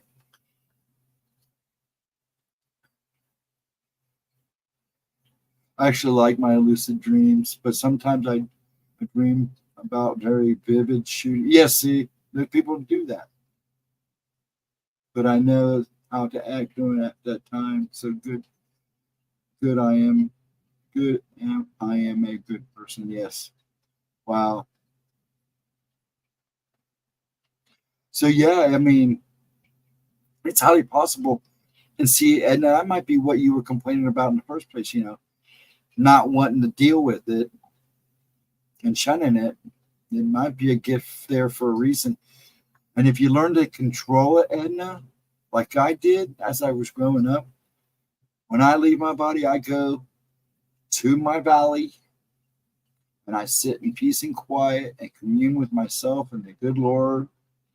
I even get a visit from the lady in the light now. It's weird, but man, when I come back and still see myself going 1,000 miles a minute, when I wake up in the body, when I wake up in the morning, my body may not feel the best, and it might be tired and torn down, but up here, I feel like brand new. I really do. So it's just a matter of learning how to control it. Might make you see things you don't want to see, but it may be done for a reason. I know, Ghost, and I know, Edna. It sucks because I see things too that just curl my skin sometimes. But that was, I don't want to say it's the gift I was blessed with, but in a way, that's what it was. It's weird. There are times that I have things in my head. I don't know how they got there. They'll come spruiling out the right time. And it's like I go home and I'm going, now, how did I know all that? Now, I do a ton of research on my life. But there's stuff that comes out of my head that I know I never read. And I had to go check myself and go, damn, I was right.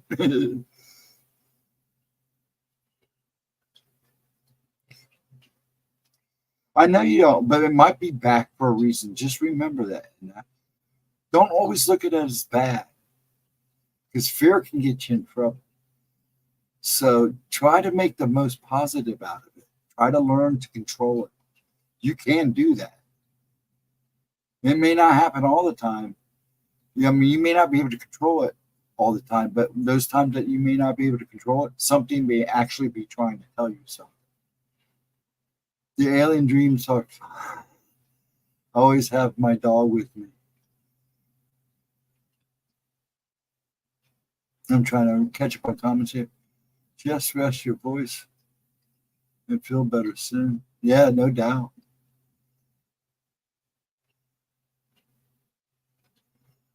Honey and lemon. Yeah, it's always good. That's what I use. Honey and lemon. And flat 7-Up.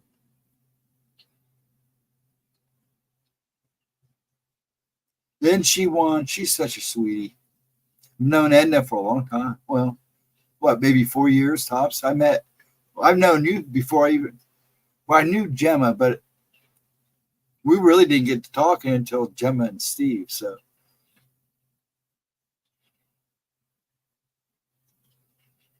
I can't control my emotions seeing somebody. Well, Edna, maybe it's time to learn. About 4 years. Yeah. Been about 4 years. I've known Gemma. Well, I've been talking to Gemma solid now for what, 2.5?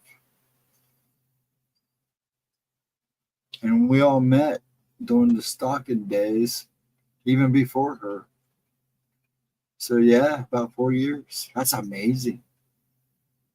Time flies when you're having fun. But seriously, now you might have to just learn how to cope with it. I mean, it was given to you for a reason. That's how I had to look at it. Sometimes I blame my rocking on all this. Because sometimes I think that's why I rock. It's because of everything I've seen. You got to remember, you see all that. Now, I do too, but I also see the things that follow people. And you add that on top of it, some other crazy stuff, like the crazy cryptid stuff that I've seen and things that go bump in the night over time. It's hard. I know it's hard, Edna. But always try to make the best of it. It's the only way I keep going. And that's what family's for. And you delve yourself into family and friends as much as you can. And remember that me time is important time for people like all of us. So just about everybody in here is an empath or one thing or other, if they realize it or not.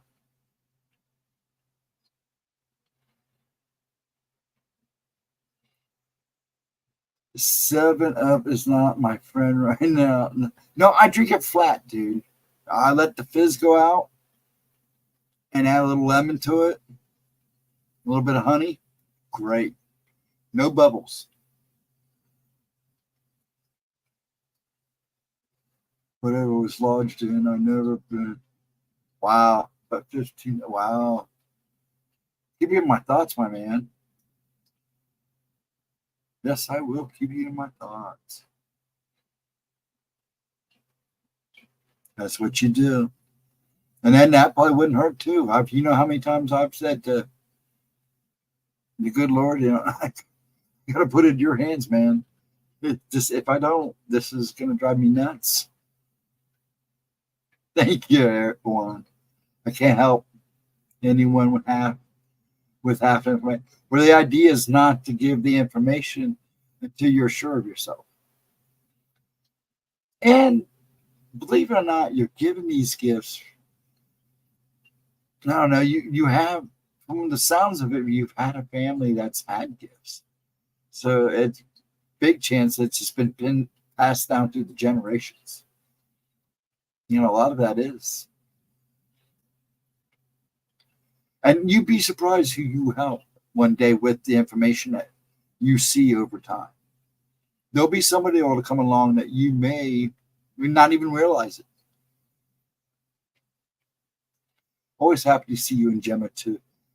You are very special. You're very great people. Oh, thanks, Juan. That's really nice of you. It really is.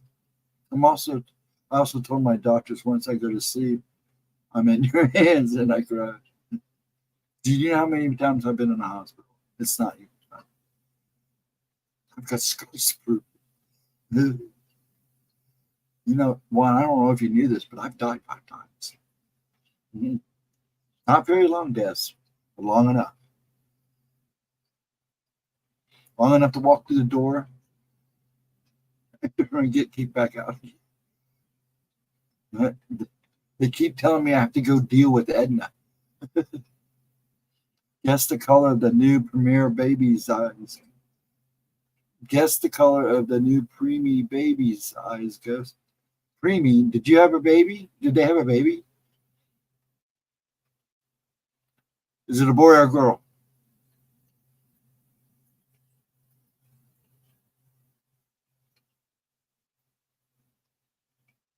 Why are you very sensitive to seeing things? I don't know. I know Edna is too. My niece. You want me to guess the eyes? The color of the eyes? I want to say blue, but like a sky blue. Or are they black? My niece. They're brown. Boy, and his eyes are black. Oh, black. Wow. Are you serious, Edna? But they said my niece. I was thinking, girl, you said, boy, his eyes are black. Another little Edna running around. Ooh, see, generation. But he has gifts too. I bet they have gifts too. That black eye thing with you, though. Do you have any pictures? Just take pictures. I want to see these eyes. If you can get a picture, if it's all right if they let you send me a picture, would you send me a picture? I'll send it back. I'll even delete it. They didn't think the little, aw. You know, believe it or not, my firstborn, Ashley, she was about 4'6", 4'4". She was tiny. I mean, I literally held her in one hand like this, but she had black as coal hair all the way down the back of her neck. Now, you wouldn't know that now. She's a big girl now. Just underweight, yeah. But yeah, Ashley, my oldest, she was tiny. I mean, there was like nothing. I didn't think she would make it either. He's the one I sent the hawk to. There you go. Has your chipmunk been back? I bet your owl comes back too soon. If you haven't seen him, he's around. And I think you might see young ones too. I think he is a she.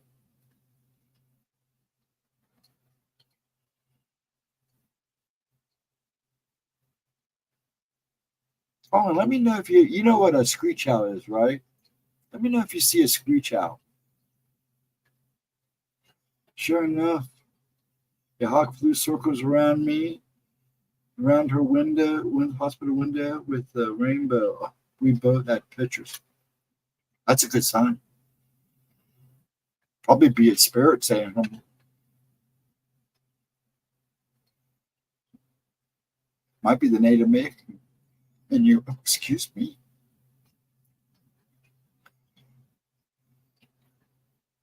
She's in California. Oh. That kid's gonna need all the help they can get. Sorry. The California man just My ex-wife goes there, and she like goes every time. She tells me it's just the worst experience of her life, but she has to go. And her husband hates her going. He said he'd go with her if they let him.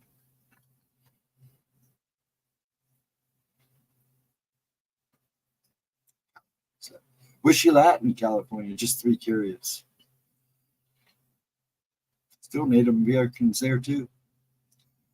Michael and all that crap, lightning boom, but crash and all that stuff, and all that crap. And I'm just, how you doing, sir? I hope you're having a good night, Mr. Behold. Yeah, we're almost there at 4K. Where it's Gemma's channel. I'm just a ghost that hangs around and kind of fills in the blanks. The little dragon's down underneath the basement, deep in my cave. She feeds me waffles every so often. My waffle sandwiches. And a nice tall glass of gas and a nice couple bricks of coal for dessert. The old hippie place. Crazy stuff happened down on those mountains. Oh, yeah. I know you're talking, and I know stories from there. Yeah. You know, Edna, if this kid really has black eyes, like you say, I want to see. I need to see at least one picture, even if it's just a picture of the eyes. You don't have to show me the whole kid, because I know people are kind of funky about that, and I understand. But seriously, I need. And is his eyes like yours were at that time, Edna? That you talk about it? Are they identical in that sense? You said he's tan like you too, dark like you.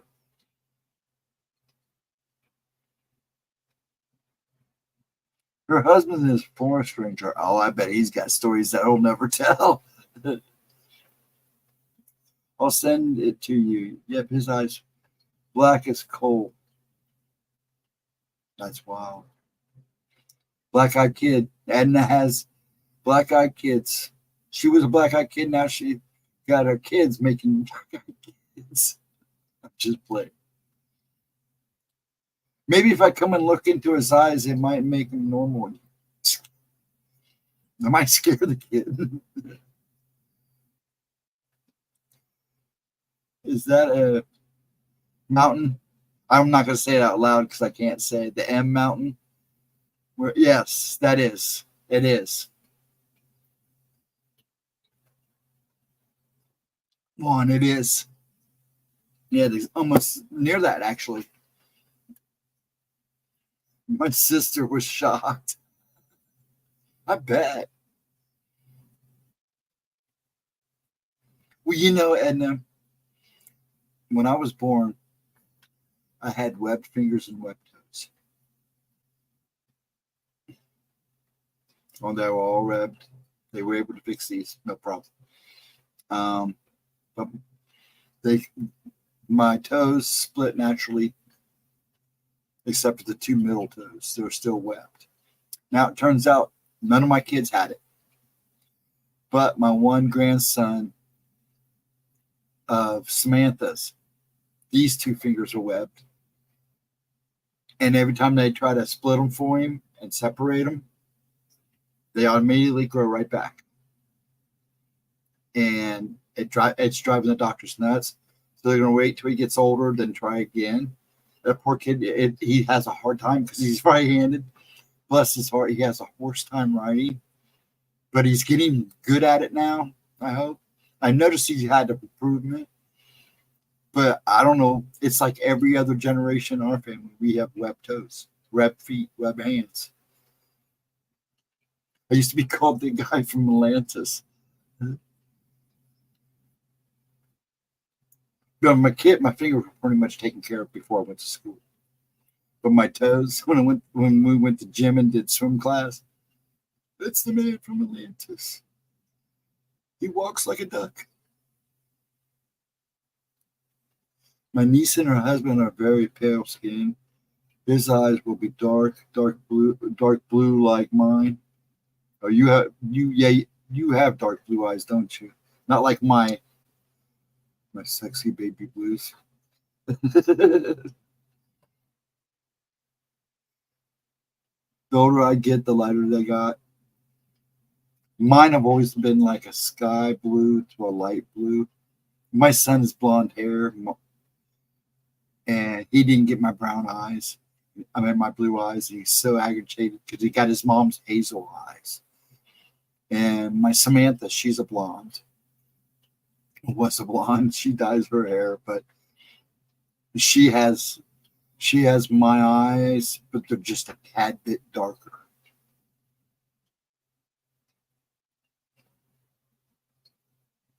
Yeah, you change when you get older. Now you might revert. Now that they're getting lighter, you might just go all white that way, or reverse the black that you were earlier, black eyes you had earlier. Everyone in my family has brown eyes. Just a handful of us have blue. That's the same way, I think. Actually,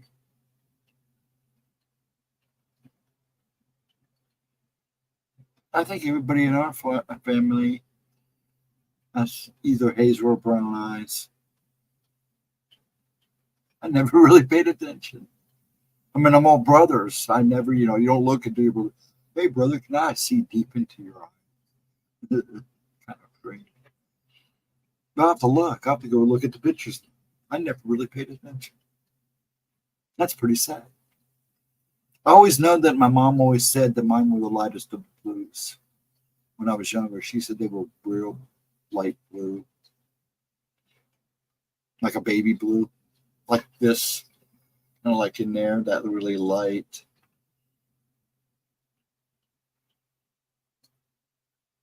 I mean, we talk about everything on here.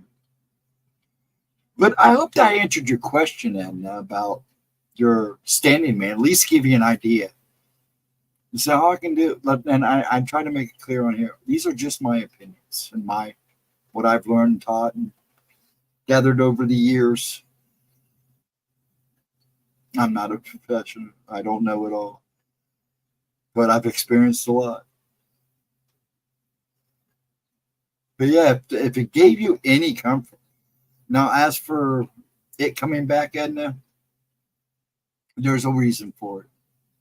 And now that you start talking about this stuff and what happened with you health wise, I'm beginning to think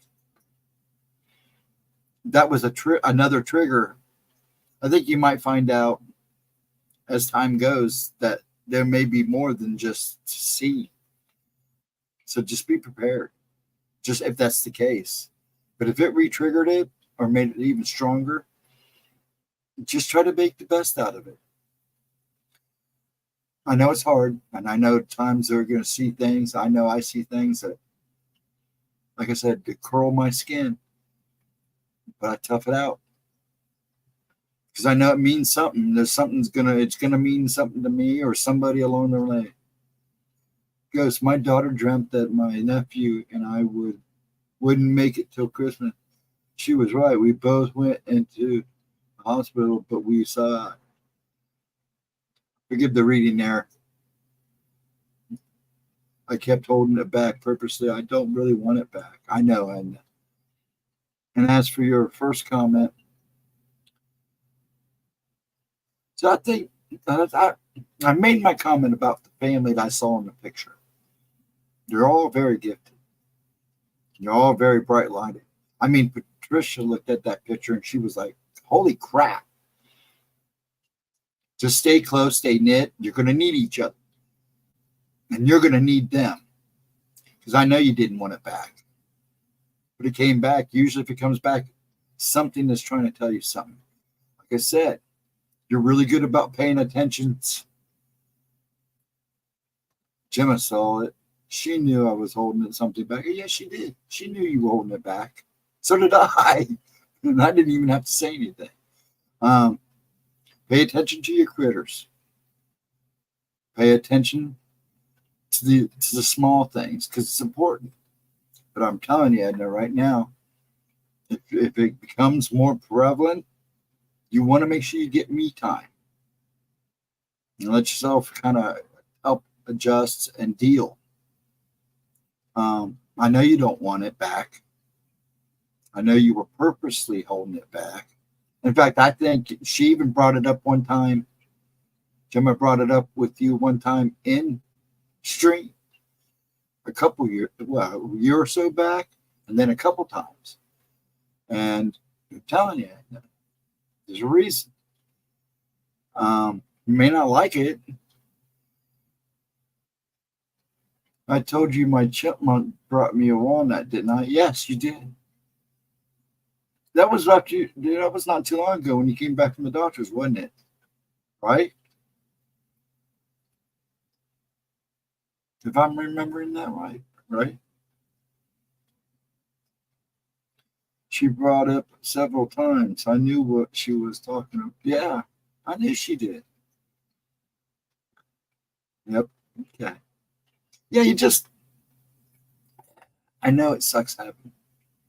And there's a lot of people out there just like you, Edna. And they just go through life and they cut it off. Finally, it fades away. But something re-triggered it or pushed it back in for a reason. But remember, Edna, it's always your choice. If you really don't want it that bad, if you really hate it that much, you'll eventually shut it off. My question is, do you want to do that? Because that dream might have meant something. That figure that was standing beside you might have been trying to tell you something very important. It sucks seeing what you saw, but it might have been for a reason. And he may come back and may repeat what he said. You may actually repeat that dream. Excuse me. So think about what it could mean, but also think about if it's bringing you down that much, if you think it's causing you that much problem. Because unfortunately, yes, Edna, given gifts, some of us have gifts that are pretty wild and strange, and it takes a toll on us, not only mentally, not as much mentally as it does physically. So, if that much fears you, eventually just keep pushing it away and pushing it away, and maybe it'll go away. But I want you to think about after the encounter with your daughter and that thing sitting in her room, and then then your health issue. Now something is trying to tell you something and prepare you for something. Okay? That's the best way I could put it.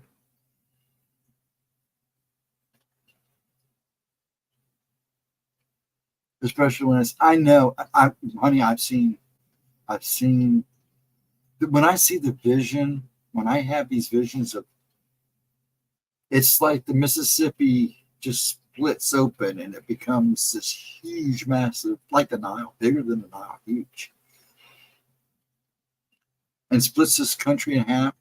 The devastation I see, the weirdness that I see goes on during it, just like my bloody battles that I dream.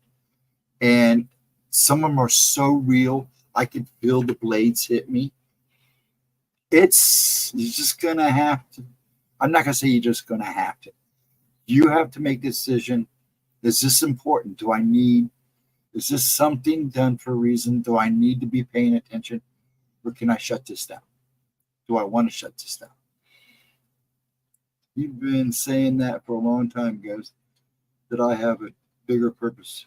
I don't know what my bigger purpose is, but I keep hanging around for a reason. I like you, Edna. They told me I'd be gone when I buy 50, or if not, in a wheelchair. Here I am. I make sure every time my birthday comes, I make sure I make my appointment on that day, that morning, so I can go laugh at the doctor. But there's a reason. That's like my dad. He's 91 years old. The other day, he goes, I don't know why I'm still here. I've done everything I could do. Why am I still here? And I go, Dad, there must be a purpose. We all have a purpose. Some purposes may be family related. Maybe there's something major eventful thing that's going to happen in your family, Edna, that they're trying to prepare you for. You might be actually, believe it or not, be the strongest person to deal with. I don't know. I'm just going by what my brain is telling me to tell you. I know I can shut it down. I did it before. See, that's the problem, Edna, with me. This new baby. I know I can shut it down. I did it before. Now that it's back, it couldn't that you have seen eased up on me. Nah, there's a reason. Then this new baby, it's possible. If this baby has black eyes, same kind of skin as you, maybe you're meant to be around. Maybe there's something for this baby that you might need to help it with. Be a number of things. Go with your gut. Now remember, you can go with your heart, but sometimes your heart can fool you. If you overthink, and if you go with your brain, sometimes we tend to overthink, like the black eyed baby. Hey, as long as it's healthy and doing good, he said, your eyes will change. You and these black eyes. I'm beginning to think that you're the reason for the black eyed kids. Just kidding. But seriously, you got to make the decision and go with what your heart tells you and your gut tells you. Go more with your gut. Try to work it out between the mind, gut, and the heart. I try to go by all three, but sometimes when my gut gets to turning. But see, Edna, that's the thing. I never could turn it off. I've tried and tried and tried everything, and that's including drugs. Nothing works. Nothing stops it. I still see what I see, especially when it comes to see what following people. That just never goes away. I gotta admit, some days are better than others, but lately, again, it's picked up, and I've kind of forced myself to only go out when I need to or get him out of the house. And then it's a lot easier when Pop is with me because I focus on him and I don't notice what's going on around me as much. He's tiny. There's wisdom in that little face. You'll see it. Oh, I'm sure. But see, that's the thing. And when I looked at that picture, Patricia looked at that picture. I mean, it's just like, it's just amazement there. So I'm just telling you, do you want to get rid of the gift? Get rid of it. But personally, I would try to find a reason to keep it and work with it. Like I said, once you learn to control it, and you can learn to control it, unfortunately, you're not going to be able to stop seeing the bad stuff. That's part of it. I got down on my knees and prayed to my creator ghost that took it away, and he did for almost 20 years. Well, he must have brought it back for a reason. Granny said it runs in the family. Now, see, my family didn't talk a whole lot about this stuff. So a lot of it, other than my grandma Bowen, that's my mom's. Well, she really wanted my mom. My mom's mom passed. My aunt, who would be my aunt, became my grandmother because her mom's sister took her in after her mom passed. Her dad was one of those guys that went and got cigarettes and never came back. More or less. There's a little more to it. But anyways, they're all from the Appalachian Mountains, Kentucky, Tennessee. They're all very superstitious. Her and my grandpa Griffin were the ones that told me about the Fae, which I didn't know they were called Fae. They just called them the little people. And there's some other crazy stories that I heard over the years. I miss my grandpa Griffin. He passed when I was real young, but I remember his stories. But they never outright said it ran in the family. But judging from the stories I've heard, my guess it probably runs through my family too. My mom, when I'd bring up what I'd see, they would deny it. And you could tell that mom kind of was like, how they get, how a parent gets like, I know, son, you're going to have to do this on your own. But I don't want to deal with it because I deal with it every day or something. That kind of vibe you get from them. It was talked about in whispers because she told me the things I could see may upset me. Yeah, it may upset people and yourself. I caught my great aunts and grannies reading tea leaves. Now, see, I've never caught any of that. If anything like that went on, it was in family that I didn't get to meet. Like I said, a lot of the family on my dad's side is gone. He's from 4 or 5 sisters, and then him and his brother. He had an older brother, and a bunch of sisters in between that I never got to meet. I only got to meet 3 of them by the time I was born. One was murdered. Oh, I shouldn't have said that, but one was offed. We're pretty sure she was off, from what the story Dad tells me. But yeah, and him and his little sister, there were only 2 left. They were the 2 youngest, and then the last 2 left. And and she's got dementia now, so I don't think I can get any information out of her.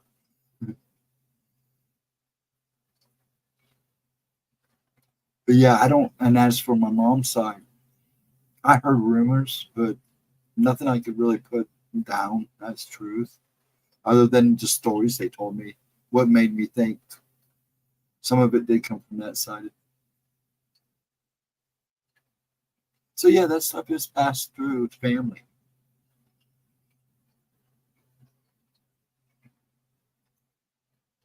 Down to 3 people. Bored everybody. I made everybody bored.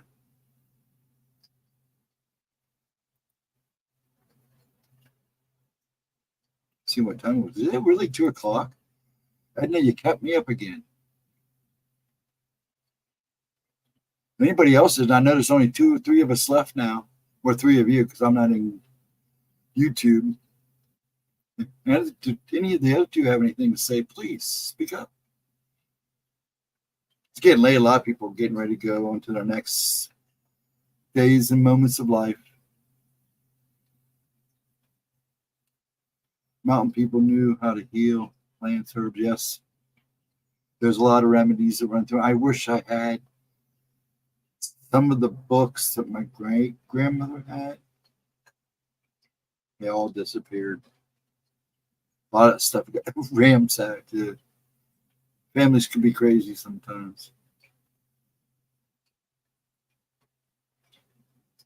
But Edna, did anything I say to you about your man make any sense to you? I'm just watching and listening to the conversation. That's fine, Mike. I figured you were still hanging out watching. Usually pretty good about it. Now, I understand it's like 2 o'clock. A lot of people are pooping out. I get it. And in some places, what is it? 9, 10 o'clock. So, and it is Saturday night. Well, it's still Saturday night for some people. Sunday morning for others.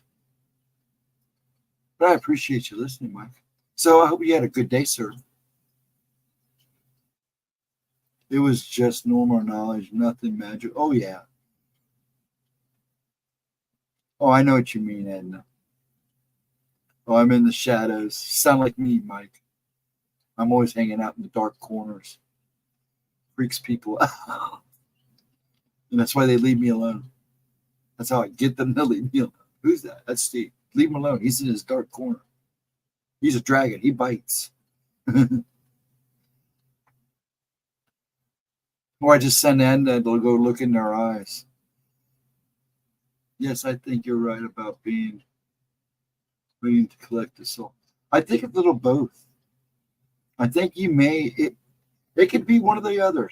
Somebody waiting to collect a soul, and you just happen to be there in that present dream. You're like you step forward in time in a way. Or you could have been standing next to the person who was in that car, and that's why you couldn't save him. I'm a wide awake. I've been drinking coffee, but I had a headache, and sometimes it's the only way I can get rid of a headache. I mean, I was outside, inside, outside, inside. I had an 80-year-old mom come over and went to the historic park earlier. Oh, that's cool. That's always nice. Yeah, my dad turns 91 in June. I felt like I came up to the guy's waist. He was huge. Well, it'll be interesting to see what happens when they retrieve everything out of there. And if anything matches, I want to know. Because you guys are going to get the news before us, because you live there.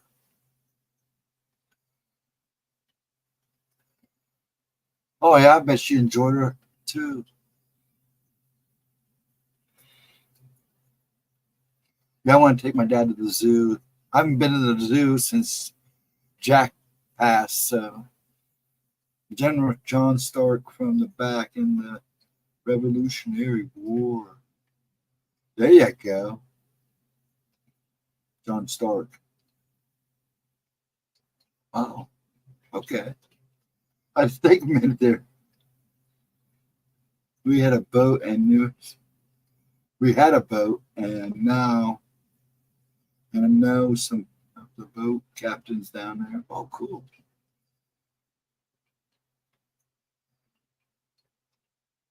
I'm sure she did enjoy it.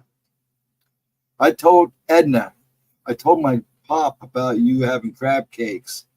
He said, okay, you make up about a dozen. We'll send you the money. You can deep freeze them and send them to us. Just make sure they're fresh. We both have been craving them like crazy. I tried to make salmon patties just to kind of curve it, and it's just not the same.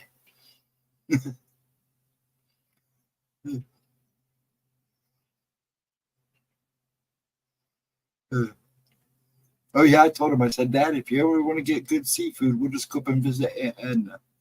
He goes, we have an aunt? I go, yeah. My wife loves crab cakes. Oh, I love crab cakes.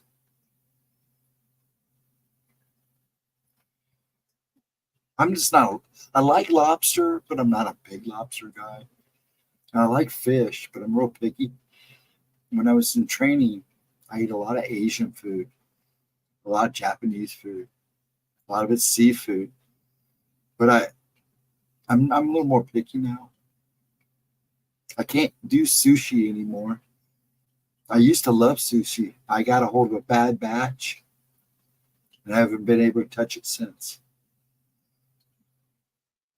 I'll try to send you some. I may need some dry ice. Yeah. Actually, Edna, if you're willing to go that far, you tell me what you need and I'll pay for it. I'll find a way and I'll pay for it. Seriously. We'll see if they get here in one piece. Boiled or fried, my crab cakes are the best. So I'm told. Well, honey, if they are, man, I'll pay. I'd rather get something like that from you. It's just the thing. I live in Ohio. They say it's fresh, but is it? Though there is a couple good seafood places here. They're not bad. And I don't call Red Lobster a real. Red Lobster is like Olive Garden. We used to have a Joe's Crab Shack, but they closed it down. But seriously, I know we'll have to get together and talk about that because that would make his day. That's what I'm trying to do right now. Let him have as much fun as he can before him and God make peace.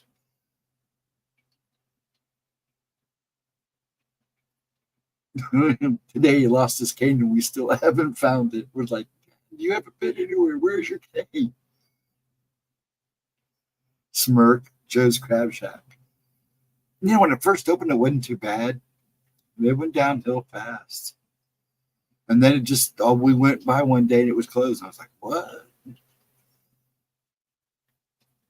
I mean, it wasn't great, but it wasn't bad for Ohio. Considering all the years that I worked at Bonanza and Ponderosa growing up. and a groundskeeper and a grave digger, and a bunch of other jobs. But I always worked at Bonanza or Ponderosa doing all that. That was my first job until I became a screen printer. I missed that job. That's the job I miss. I love screen printing. Now everybody uses jet sprays and digital, and it's still hard, but there's something about squeegeeing that speak through that screen. The best crab cakes are at Stoney's in Solomon's Island, the size of baseball. Ooh, does sound good. Well, when we come visit you, Edna, you can take us there, and then we can compare theirs to yours, okay? Now, that is something I haven't had in a long time. It's crab cakes. I can hear Lauren Green saying, "You're on the Ponderosa, son." Yep. Did you know that Haas from Bonanza is the original creator of the restaurant Bonanza? A lot of people didn't know that. But Haas from Bonanza was the owner of Bonanza Family Restaurants. It was his idea to keep the crab cakes under the restaurant and water in a huge cage and just grow them big and fat. Yeah, it's cool. I mean, yeah, it's kind of like the same thing they do with cows now. I just have a problem with that. That doesn't feel very natural to me. You didn't know that? Yeah. Haas from Bonanza is the creator of Bonanza Family Restaurants. And believe it or not, the people that own Ponderosa are not affiliated with any of that. I think the one guy that created Ponderosa said, "Hey, if there's a Bonanza and the guy from Bonanza owns a Bonanza, then I guess I'll have to be the Ponderosa," which was the actual branch.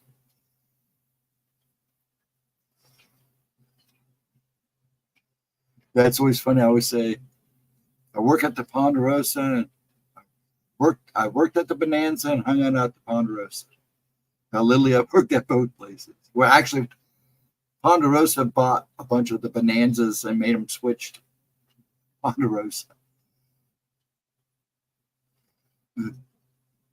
Haas was my favorite. I cried when he passed. Yeah, he was one of my favorites too. They say Michael Landon was a real jerk during that show. Not only was he kind of a druggie, but even the people when he did Little House on the Prairie, there are some horror stories about the way he acted. I don't know if they're true, but I knew he was a troubled man for a long time.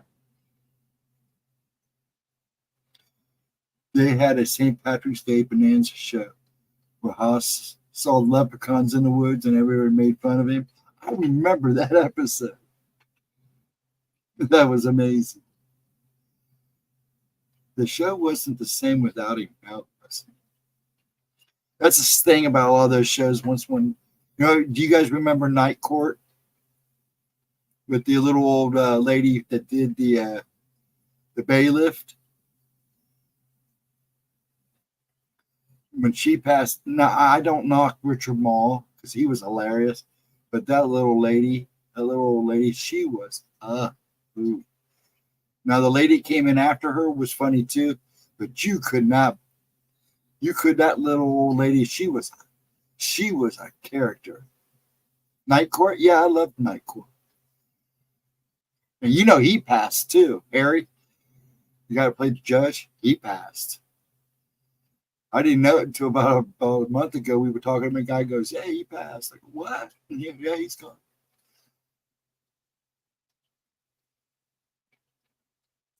Marsha Warfield. Yeah.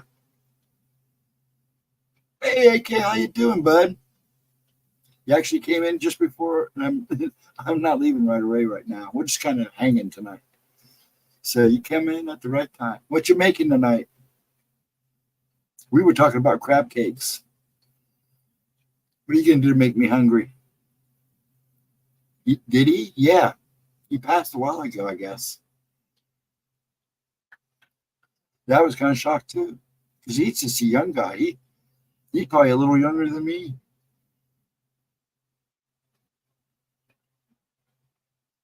Because he was probably about my age when he made that show. He was probably, yeah, he probably was just a little younger than me when he passed.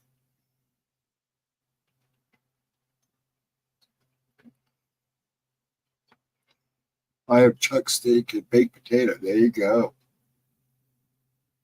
I was going to make bacon wrapped steaks today, but Grandpa Pop was like, nah, I can't do it today. Can you save it till tomorrow? I said, okay.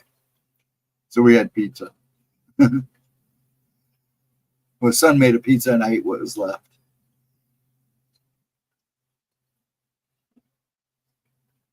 That sounds good. I still want some crab cakes. Now that we got to talking about crab cakes, now I'm wanting crab cakes. Actually, the only thing I like at Red Lobster are their cornbread muffins, the corn rolls. Oh, those are so good. But yeah, I look at Red Lobster like I do Olive Garden and Taco Bell. They're just Americanized restaurants. The Red Lobster probably more. Eh, I still love going there though, especially when they have the all-you-can-eat shrimp. We made cheesesteaks for supper. Oh, you would have had my son right there. My son would have been going, "Give me one, please." He loves cheesesteaks. Delish. Going to do a bit of crabbing in May. There you go. Well, you take those crabs you catch and you send them to Edna. She'll make us all crab cakes, then she'll mail them all back to us, okay? That'll keep you busy for a while, Edna. That maybe take your mind off those other things that you see. Cindy must have went to bed. Cindy Lee, if you're still around, good night, sweetie. I'm glad you came in. I know you got a lot going on.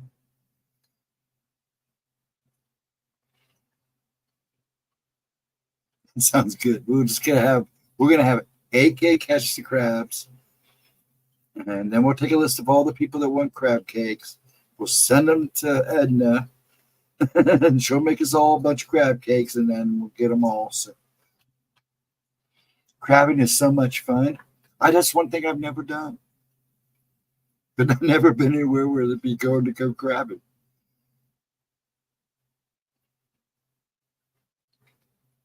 Now I have a friend that I graduated with. He's a surfer, and he goes up to Alaska during the winter, and actually goes crabbing up there. He takes the money he earns because it's big bucks. They go out in the wild, crazy seas, and then he comes back and uses the money to enter surf competitions.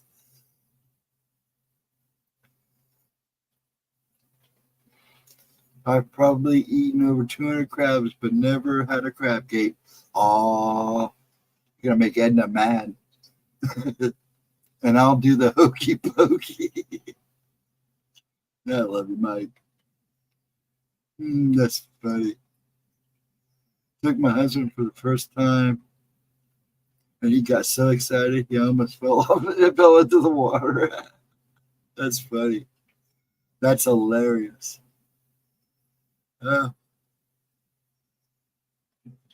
Back me up. That is pretty wild, but some people don't eat crab cakes. Maybe he's just never had anybody to make a really good crab cake for him. He's from Michigan. I figures that's probably why. I don't need a reason. I don't need a reason. Now you sound like me, Mike. Just as long as you get the thunder and the lightning and the boom and the flash and all that crap, you're good, right? Just like me.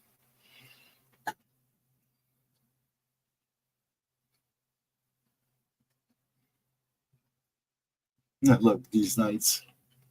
I mean, even though there's 5 people in here, this is worth it. We're having a good time. I'm glad people are popping in.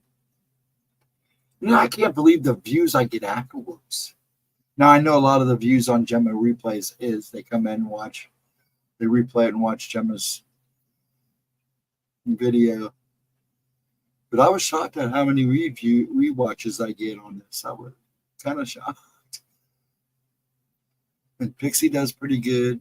Actually, my Wednesday night does pretty good sometimes too. Even though I got in trouble with the Wednesday night with Ryan, I played that trailer. They gave us copyright, so I got it fixed. All I had to do was remove the trailer. They were real cool about it. I had it fixed by morning. It was awesome. But I thought Gemma was going to kill me. She could have, but she had every right to. Though it shouldn't have been a problem. But oh well. Better left alone now. Slam, crash, and all that crap. Yeah. All you need is chicken necks and a bucket, some string, and a net. And I'll take you crap. And I'll take you crap. Okay. And I bet my dad would enjoy that. You don't use a cage? I've never crabbed before, so now I've gone crawdad before. Now I wouldn't eat any of the crawdads around here.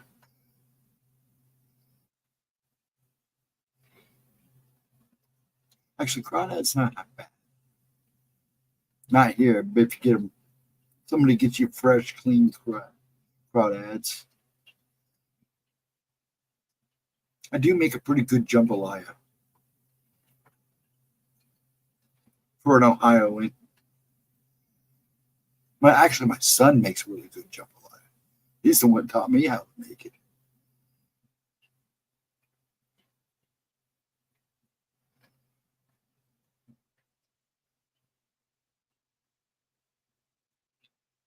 Got quiet. Everybody getting tired? I'm starting to get tired. Just go downtown to Boston to get crap. Mike. That's funny. I got that. That's funny.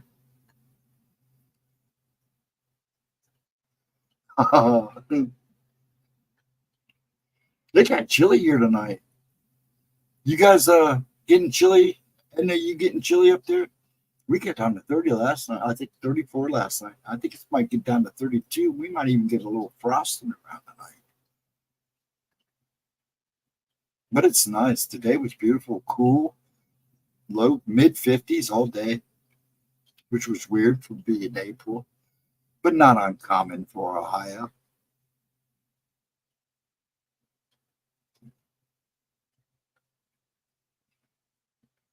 I told my husband I was going to make him a tea that said, "I got my crabs in Michigan." There you go. You know, if you ask Arisha, she might make it for you. That's funny. It turned chilly here around 6 p.m. It's been chilly here all day. Like I said, most of the day, I think the high we got was 55. And as soon as that sun started setting, it got chilly. Snowing last week. It wouldn't surprise me, AK. I know Minnesota and all of them up north, way north there on the border, Canadian border, got snow. Been cold and rainy here. Yeah, you're getting all the stuff that left here. And, you're getting all our fun stuff. I mean, we got some really good, juicy storms. Was it Wednesday? I think it was, when I said I wasn't sure if I'd be on. Because I honestly didn't know, man. It stormed so hard you couldn't see out the windows. We didn't get big hail, but we got a lot of it. And the winds would make that rain horizontal for like 15, 20 minutes. It was crazy. Not much thunder and lightning, but a ton of rain, a lot of hard wind. I know there were some gusts that had to at least hit 50, 60 mile an hour through here. That's how it goes here. So windy. Now, it's been windy today. It's been real and cool. Like I said, beautiful day, but it was windy. And when the wind was just barely blowing, it was still, you could still feel it. It was almost like fall. The day felt like a fall day, except instead of everything browning up, everything's turning green.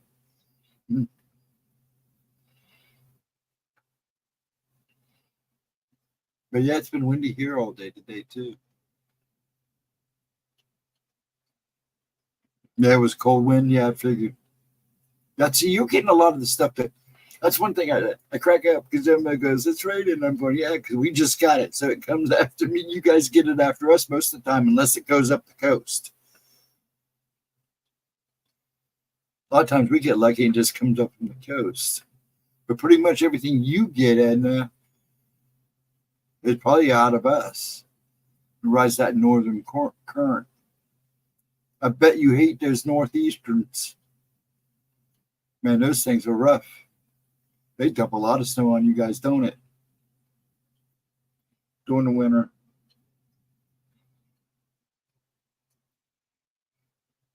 What time we got? 2:26. I just finished watching Fallout. It was dang good. You know, my son said to check it out too.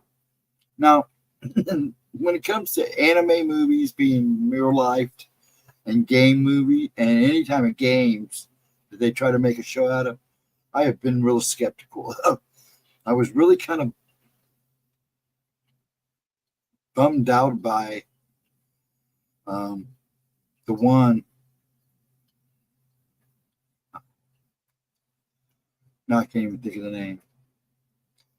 But yeah, Giles said my son said to watch Fallout, so I may check it out. And I was really so far the only real anime. There's a couple of anime movies I liked, but the one I liked best, the show was One Piece, was just fantastic. And I hope they can stick to their guns on the second season.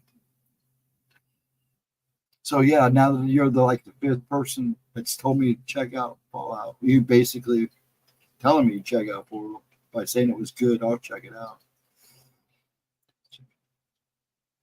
It was great. You watched it too, really, Edna? Wow, everybody watched it. I don't know. I didn't know it was a video game. Yeah, it's a video game. You didn't know it was a video game? Yeah, it's a video game.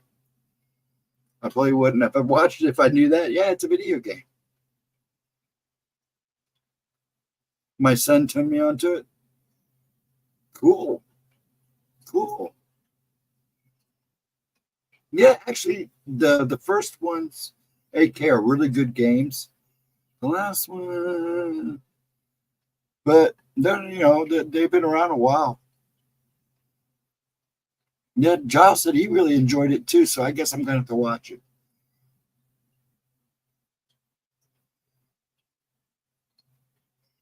That's like the anime on Netflix, Transylvania. So I played all those games. I'm not a gamer other than Wi-Fi bowling. Hey, nothing wrong with Wii bowling. Nothing wrong with that. Yeah, unfortunately, I'm a gamer. I'm a nerd. Gamers, comic books, fantasy. Even played Dungeon and Dragon in my day. But if you sat me down and I'd love to sit with Chris Jarvis and get hooked up with him in Dungeon and Dragons. But it's been so long, I'd be so lost. But I have to relearn everything all over again. Because that was many, many moons ago.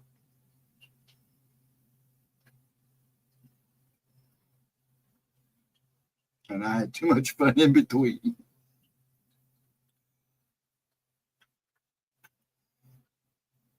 I can't believe you're watching it. That's pretty cool.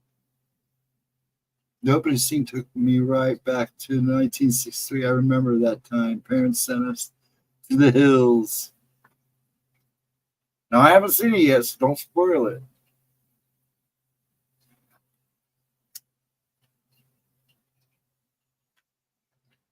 That's what I keep having to tell my son.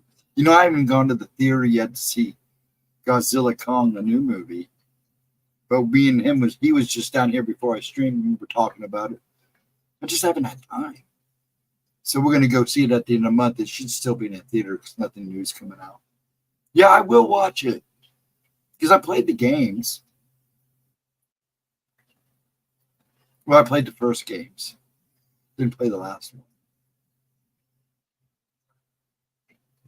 I will. I'll watch it. Yeah, because he's bugging me to watch it too.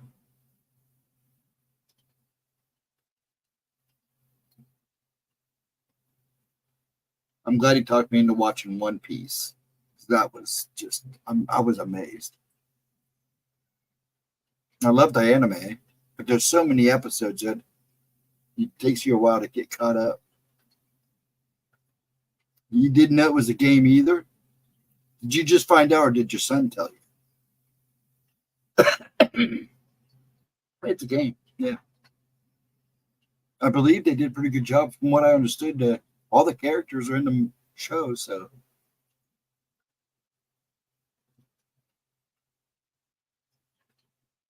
Are you just finding out? I should say, are you just finding out, or did he tell you? Same here, AK. The only game I played is Wii Golf.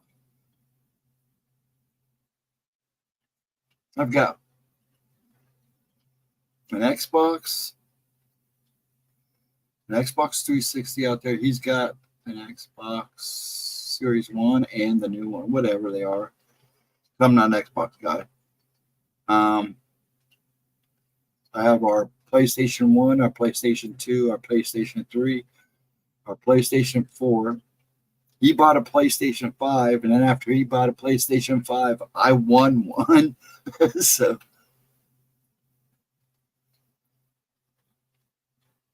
I played Resident Evil. Wait, if you want to laugh, Resident Alien was pretty fun. Resident Alien, I'll have to check that out because you're the. Now, see, I've had a couple of people tell me that too. I'll have to check it out.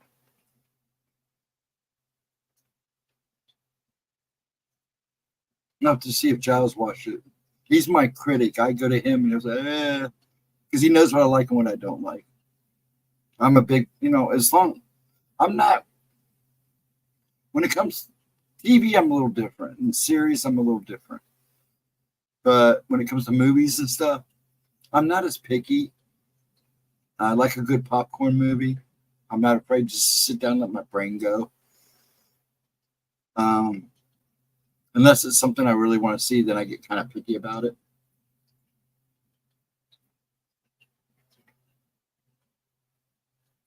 But yeah, I don't want to brag, but I might possibly be the greatest Wii golfer on this earth. Ooh, sounds like a challenge. We'll golf and the hokey pokey. Killing me, man. You're on a hokey pokey streak tonight, huh? Everybody do the hokey pokey.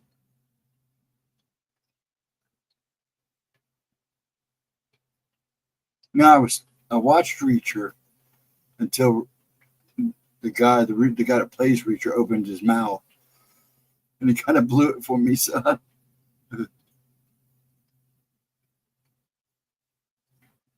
Apparently, there's nothing wrong with doing the hokey pokey. Just watch doing it in front of the neighbors. They might call somebody. They may have to come pick you up in a white van. I'm a boomer. We played outside in built forts. Yeah, so did I. I didn't get those game systems didn't come around until I started having kids and I was stuck at home. I still had a ColecoVision, but it finally just fell apart. I had to just dump it. I played that thing to death.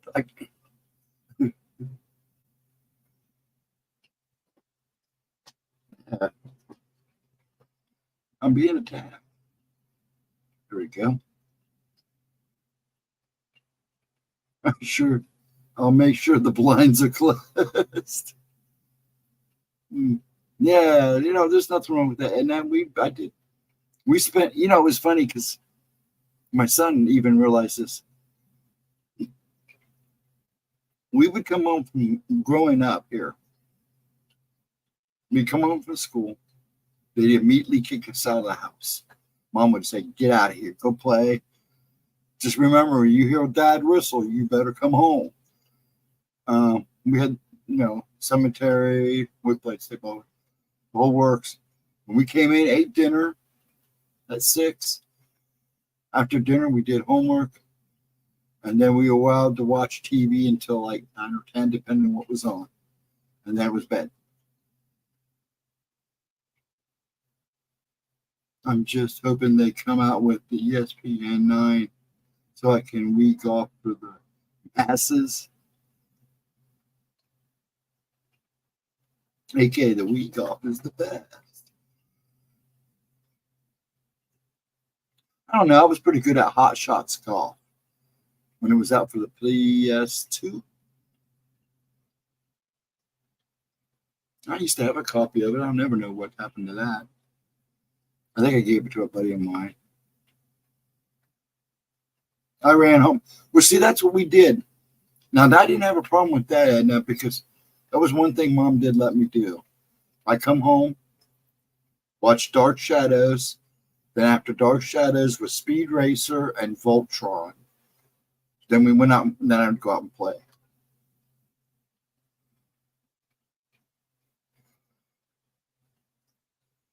Once the streetlights came on, it was time to get home. And my dad whistles. He would put his fingers in his mouth, and man, it's loud. You could literally hear him 3 blocks away. Because, back then you didn't have the noise pollution, but still you could hear him, and he still whistles loud. And if you didn't hear the whistle, you was too far away from home. So he would whistle, and you would hear him, and you better be home. A lot of times I was out in the back or down at the creek. My G.I. Joes and all them to go down there and play. Then we start playing, getting to the age playing kickball in the street and stickball. Or ghost in the graveyard.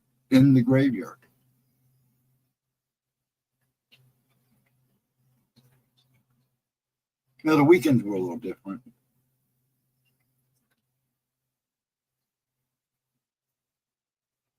You know what, folks? I think I'm about ready to call it a night. I'm getting tired. My mom had a bell she rang. Now the neighbors had a bell they had on the front porch. But yeah, when the street lights came on, your tail better be in the house. Usually we got, as long as we were home for dinner, we were good. The whistle, come home, and that was pretty much the end of the playtime. And we'd eat dinner anywhere between 6 and 6:30. Depending on what Mom made, because Dad was a mechanic for Wonder Bread. He was either on, if he didn't get on call, he was usually home by 5:30.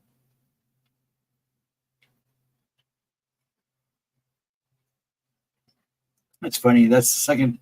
You're not really the second, like third or fourth person I knew that had parents that rang a bell, the dinner bell. Ooh. Pizza 2 nights in a row. Probably not a good idea. Yes, nice seeing you, Mike. Yeah, I think I am going to call it a night. It was so fun. I'm pooping out. Probably about time to take my last med before I go to bed. Thank everybody for showing up. All the people that came in during the upload and hung out through the upload. All the people who we re-watch this. Sorry.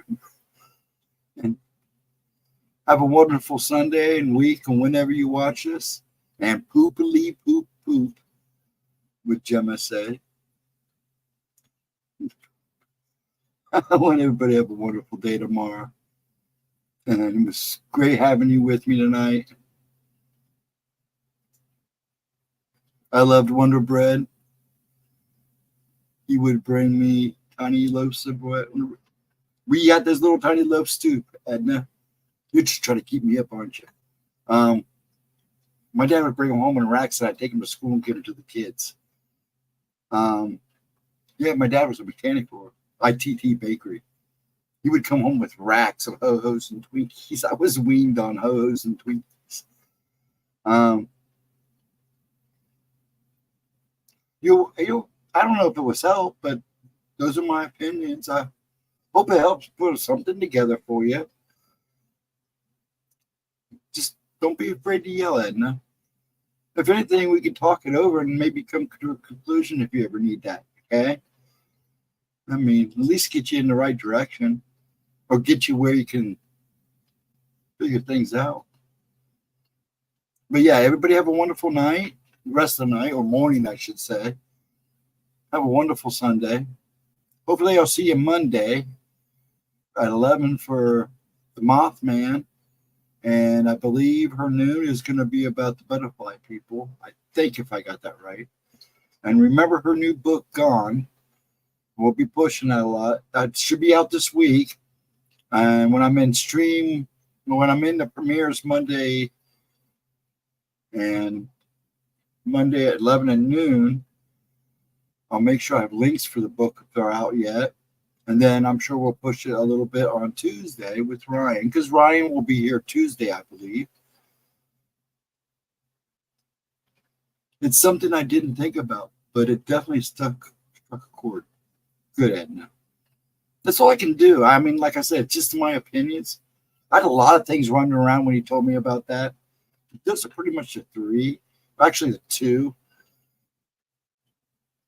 So, yeah. I'm going to go ahead and call.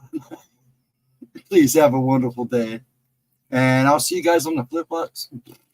See, I'm getting tired. I'll see you guys on the flip side of Monday at 11. Have a wonderful Sunday. Have a beautiful Sunday, actually. Please take care. Please be safe. Much love and respect to you all. And again, thank you all for watching, ghosting, rewatching. Leave a thumbs up. Don't be afraid to leave a comment. Just be respectful. I thank God I have someone to discuss these things with. Thank you. You're more than welcome. I'm going to get some rest. I'm going to pace for about an hour, though, because I'm about ready to get up and move.